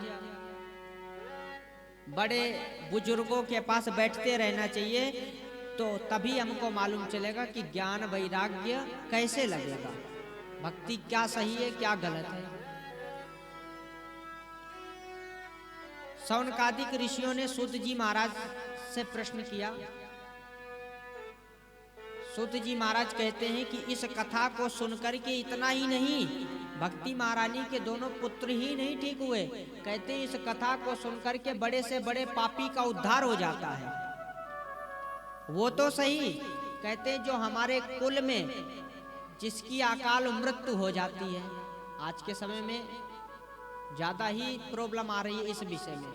थोड़ी से घर से परेशानी हुई तो कहते हैं लाओ जहर की गोली ले आओ, खा लो, स्वाहा। जीवन से नहीं लड़ पाते हैं, जीवन जीने की शैली नहीं सीख पाते हैं, तो फिर क्या कहते हैं, डिप्रेशन में आकर के शरीर को छोड़ देते हैं। आगी, फांसी, जहर खाना 10% 20% लोगों में उतर गया है।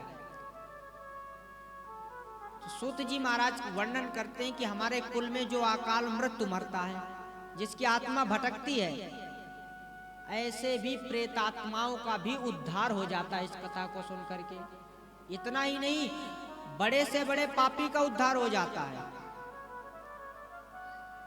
जो पूरे दिन पाप करता हो, वो भी यदि गलती से आकर के भागवत कथा को विधि विधान से श्रवण कर ले तो उसको भी भव सागर से पार उतरने के लिए नाव मिल जाती है। परंतु कथा सुनने की भी विधि है। क्या है? जैसे उदाहरण ध्यान दीजिए, प्रेम से बोले वृंदावन बिहारी लाल की जय हो। हमको बुखार हो गया। क्या हो गया? बुखार। और हम किसके पास जाएंगे? डॉक्टर के पास। डॉक्टर हमको जब देखेगा, हमको चेक करेगा तो हमको क्या देगा? दवाई। और दवाई देते समय वो समझाएगा भी कि इसको गर्म पानी से खाना है, इसको ठंडे पानी से खाना है, इसको सुबह खानी है, इसको शाम खाना है। और हम समझते भी हैं। डॉक्टर के पास जब डॉक्टर समझाता है तो हम समझते हैं और उस दवाई को लेकर के कहाँ आते हैं? घर। और घर आने के बाद यदि हम उस दवाई को नहीं खाएंगे तो क्या वो दवाई फायदा करेगी? बताइए, नहीं करेगी। हम समझ तो लिए हैं डॉक्टर साहब ने क्या क्या समझाया है, कैसे कैसे दवाई को खाने के लिए बताया है। यदि हम घर में आकर के उस दवाई को नियम से पालन से खानेंगे नहीं, उसका पालन से उसका नियम को नहीं निभाएंगे तो क्या वो फायदा करेगी? नहीं करेगी। उसी प्रकार मालूम तो है आपको भी और हमको भी, कलयुग में सबसे बड़ा ग्रंथ यदि सबसे बड़ा यज्ञ है तो वह है कथा, भागवत कथा। क्या? परंतु इसके नियम आचरणों को हमें भी उतारना चाहिए और आपको भी उस नियम से सुनना चाहिए। जब आप उस नियम से सुनोगे तो पक्का आपको भी ये जीवन में लाभकारी आपके सतमार्गों को खोलेगी। यदि उस नियम से नहीं सुनेंगे तो कितनी एक दो कथाएं नहीं, कितनी हजार कथाएं सुन ले। वही होता है कि इस कान से सुनो और इस कान से निकल जाती है। और फिर हम मन में हमारे यही रहता है कि हमने अनेक अनेक कथाएं सुनी, अनेक अनेक पूजा धर्म पाठ कराए, किंतु हमारे जीवन में परिवर्तन नहीं हो रहा। प्रेम से बोले वृंदावन बिहारी लाल की जय हो। सूत जी महाराज वर्णन करते हैं, यही मानवा पाप कृतस्तु सर्वदा सदा दुराचार रताभिमार्गता क्रोधाग्निदग्धा कुटिलाश्च कामिना सप्ताह यज्ञेन कलौ पुनन्ति ते। सूत जी महाराज ने वर्णन किया इस जगह कि बड़े से बड़े पापी का उद्धार हो जाता है। तो नारद जी ने यहाँ पर सूत जी महाराज से क्या कहते हैं, ध्यान दीजिए। देखिए, कथा एक जगह नहीं, कथा के क्रम में कई जगह कथा चल रही है। सुखदेव जी ने राजा परीक्षित को श्रवण कराई। किसको? राजा परीक्षित को। और सूत जी ने सौनकादिक ऋषियों को श्रवण कराई। और वही कथा सनक सनंदन सनातन सनत कुमार आदि चारों ऋषियों ने भक्ति महारानी समेत नारद जी को श्रवण कराई। और वही कथा आज हम सभी बैठ करके यहाँ पर श्रवण कर रहे हैं। तो यह कथा एक जगह नहीं, क्रम के अनुसार कई जगह वितरण हो रही है। यदि प्रसाद लगता है तो प्रसाद एक लोग को मिलता है या सभी लोगों को? जोर से बोलिए, सबको मिलता है। उसी प्रकार ये कलयुग का प्रसाद सबसे बड़ा माना गया और कई जगह ये कथाएं चल रही हैं। और आज का तो इतना शुभ पावन, आज का सबसे श्रेष्ठ दिन बताया गया है, क्योंकि हिंदू नव वर्ष के माध्यम से यदि देखा जाए तो आज के दिन से ही नया वर्ष प्रारंभ होता है। परंतु हम अंग्रेज वालों की पद्धति को ज्यादा अपनाते हैं, 1 जनवरी को ज्यादा सब लोग मानते हैं। परंतु भारतीय संस्कृति हिंदू बताती है कि यह आज का दिन हमारे लिए बहुत श्रेष्ठ है और माता रानी की अहेतु कृपा है कि नवरात्रि का भी पावन पर्व है। शैलपुत्री माता का प्रथम दिन है और अनेक माताएं व्रत धारण करके अपनी मनोकामना को अर्जित करते हुए कलश को उठाई। और यदि नियम के अनुसार यदि हम कथा को श्रवण करेंगे तो सबसे बड़ा फल एकाग्र प्राप्त होता है।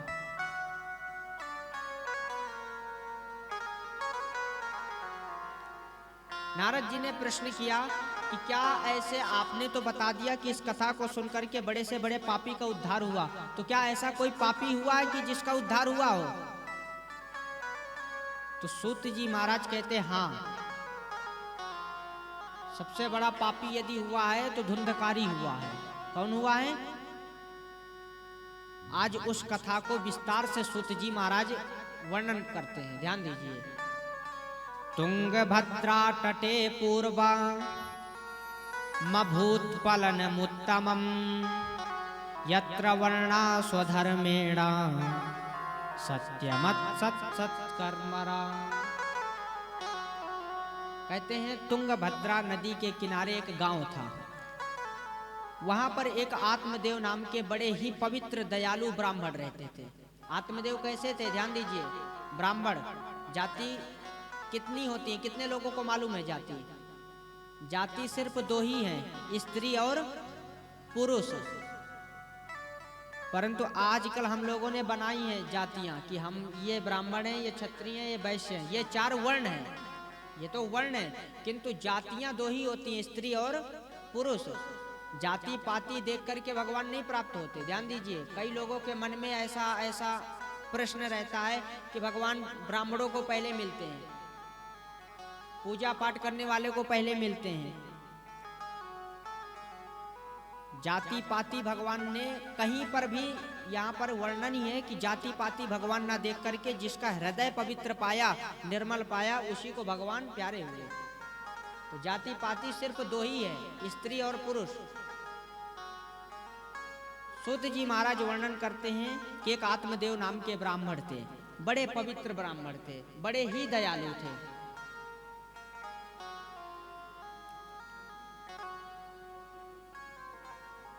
कहते हैं आत्मदेव जी की अर्धांगिनी जो इनका जीवन निर्वाह करवा रही, जिनका नाम था धुंधली।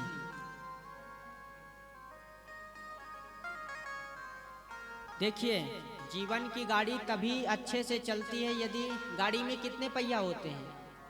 गाड़ी में कितने पहिया होते हैं? 2 पहिया। 2 पहिया में 2 पहिया, और यदि 4 बड़ी गाड़ी हो तो 4 पहिया। तो यदि गाड़ी को हमको चलाना है तो दोनों पहिया मजबूत होने चाहिए। यदि किसी भी 4 पहिया में से 1 पहिया खराब हो गया तो गाड़ी चलती है? नहीं चलती, गाड़ी खराब होगी। तो उसी प्रकार इस कथा के माध्यम से मालूम चलता है कि आत्मदेव जी तो बड़े पवित्र थे, बड़े अच्छे थे, किंतु इनकी जो पत्नी थी जिनका नाम था धुंधली, नाम कितना सुंदर है, धुंधली, नाम के आधार पर उनके आचरण भी थे कि उनका स्वभाव अच्छा नहीं था। स्वभाव कैसा था? सुखदेव जी महाराज वर्णन करते हैं, झगड़ालू, क्रूर, क्रोधी, अनेक यहाँ पर वितर्क बताए। परंतु आत्मदेव जी पढ़े लिखे वैदिक ब्राह्मण, वेदज्ञ विद्वान, उन्हें मालूम है कि चलो अब जैसा भी है, पत्नी तो हमारी है, चलाना तो हमको है, ताली दोनों हाथ से बजती है। अब एक पलड़ा यदि खराब भी मिला तो दूसरे वाले पलड़े को सोचना चाहिए कि चलो चलाएं। तो आत्मदेव जी चलाते रहे और कहते हैं कि समय के अनुसार इनके कोई संतान नहीं हुई। क्या नहीं हुई? संतान नहीं हुई। आत्मदेव जी के जब कोई संतान नहीं हुई तो आत्मदेव जी बहुत परेशान। ब्राह्मणों के कहने पर अनेक उपाय किए, खूब यज्ञ किए, खूब दान किए, परंतु फिर भी कोई संतान नहीं प्राप्त हुई।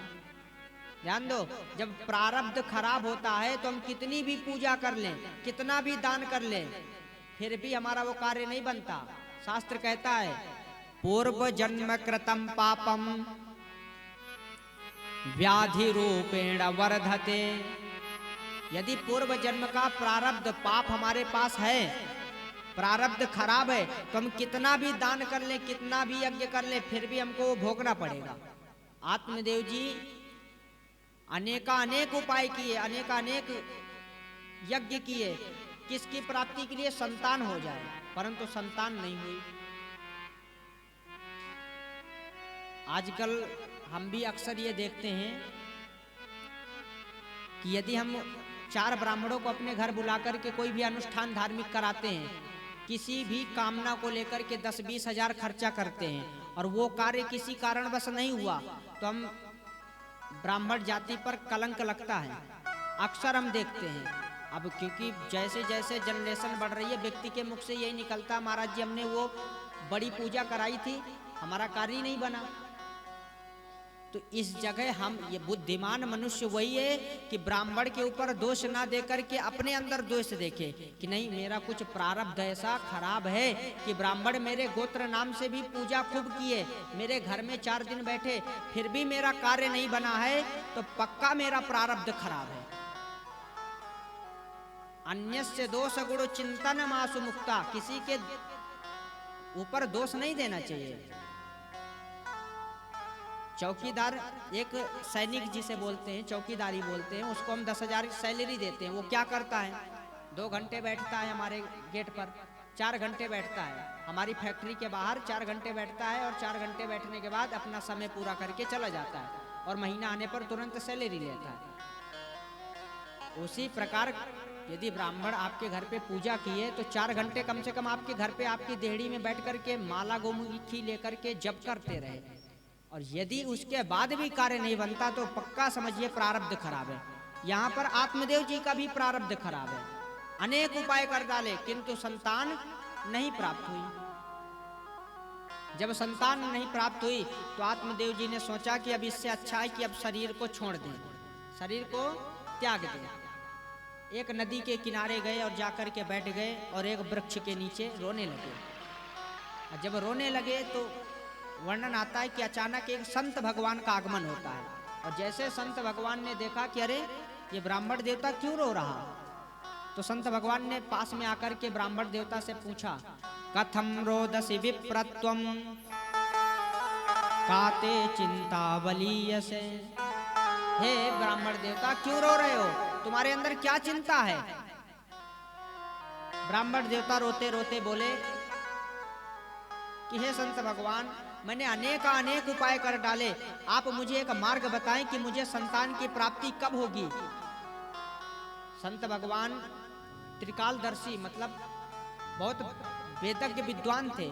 उन्होंने आत्मदेव के मस्तक की लकीर पढ़ी और पढ़ने के बाद कह दिया, सुनो, एक जन्म नहीं, तुम्हारे 7 जन्म पुत्र होने वाला नहीं है। कितने जन्म? प्रेम से बोलिए वृंदावन बिहारी लाल की जय हो। एक जन्म नहीं, तुम्हारे 7 जन्म पुत्र नहीं होगा। अब आत्मदेव जी और रोना प्रारंभ कर दिए कि जहां एक जन्म में पुत्र प्राप्त नहीं, अब किसी को मालूम चल जाए कि भैया 7 जन्म नहीं होगा तो वो और रोना प्रारंभ, और अंदर का दुख फैलेगा। आत्मदेव जी ने कहा, अब तो मैं पक्का मरूंगा, अब तो मैं पक्का शरीर को त्याग दूंगा। संत भगवान ने समझाया कि सुनो, तुम पढ़े लिखे ब्राह्मण हो, वेदज्ञ हो, विद्वान हो,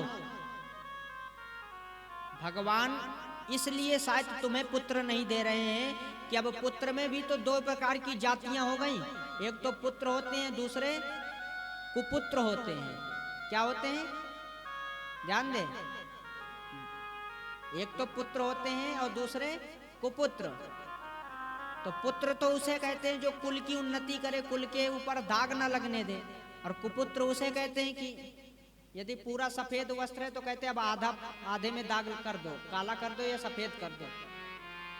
तो संत भगवान ने समझाया कि तुम पढ़े लिखे ब्राह्मण हो, इसलिए शायद तुम्हारे भाग्य में कुपुत्र बदा है, इसलिए भगवान नहीं दे रहे। संत भगवान की बातों पर नहीं मानो। उसी प्रकार कथा भी हमको ज्ञान की बातें बताती है, व्यक्ति सुनता तो खूब है और परंतु घर जाते सब भूल जाता है।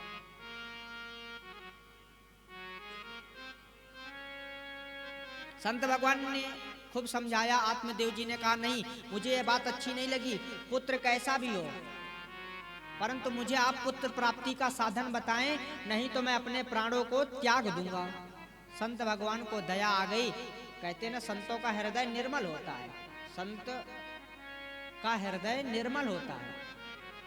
आगे कथाओं में वर्णन आएगा कि संतों का भी प्रकरण, कि संतों के स्वभाव में 5 बातें बताई गई हैं। यदि उन 5 बातों को हम किसी भी लाल वस्त्रधारी संत में या ब्रह्मचारी के अंदर उन स्वभावों को देखते हैं तो हमारे हृदय में पक्का विश्वास जता लेना चाहिए कि सच्चे संत हैं, फिर हमको संदेह नहीं रखना चाहिए।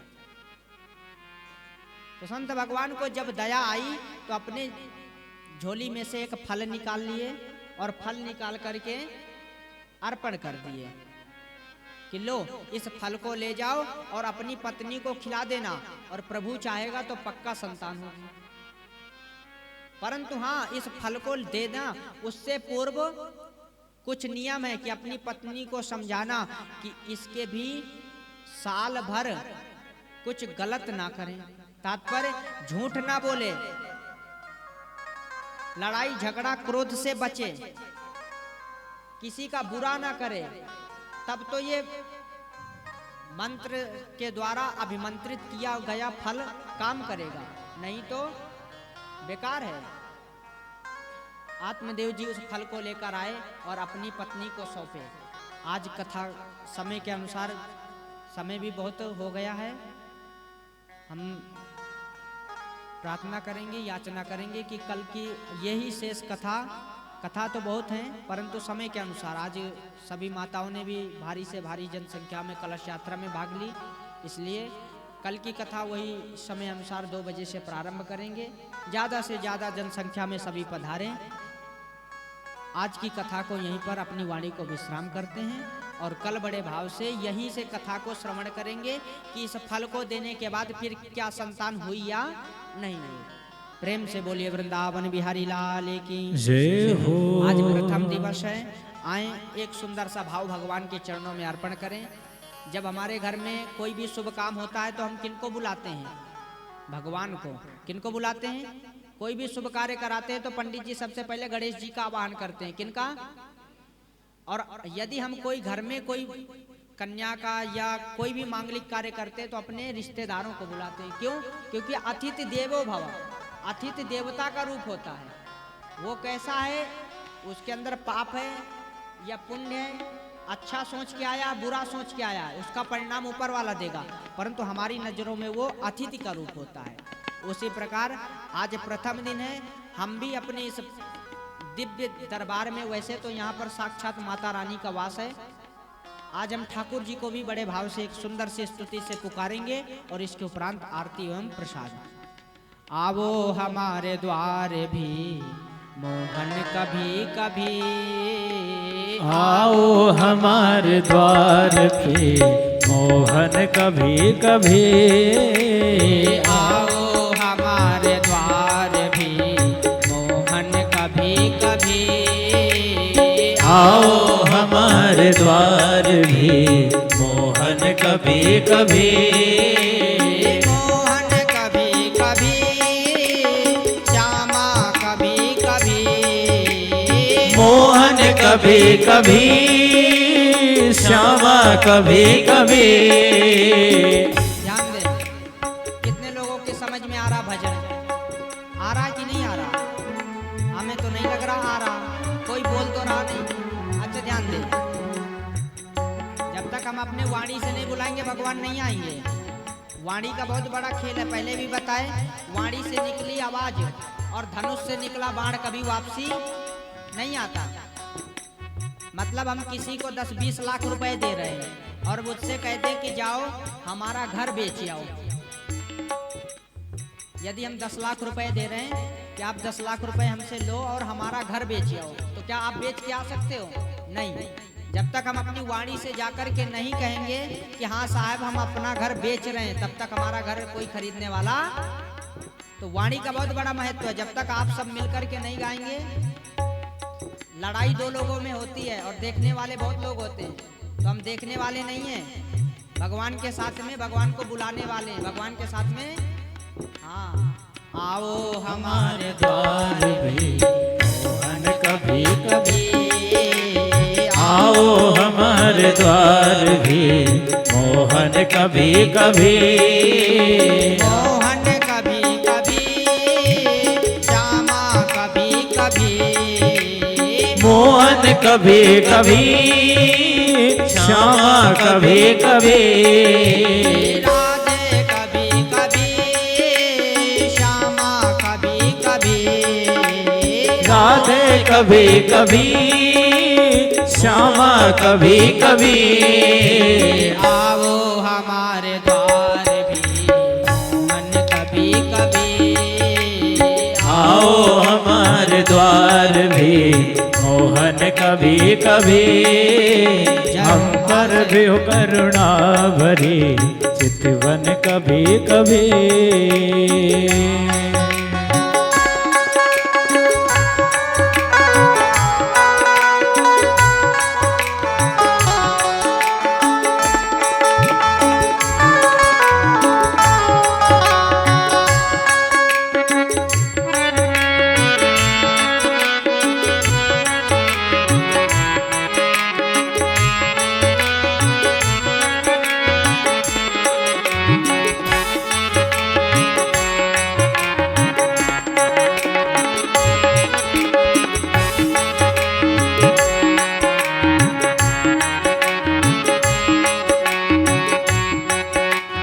माना कि दीनहीन है भक्ति न भाव है। माना के दीनहीन है भक्ति का भाव है। माना कि दीनहीन है भक्ति न भाव है। माना के दीनहीन है भक्ति न भाव है। अधमों को भी देते रहो, अधमों को भी देते रहो। दर्शन कभी कभी आओ हमारे द्वार पर मोहन कभी कभी। आओ हमारे द्वार पर मोहन कभी कभी। आओ हमारे द्वार पे मोहन कभी कभी। आओ हमारे द्वार पर मोहन कभी कभी।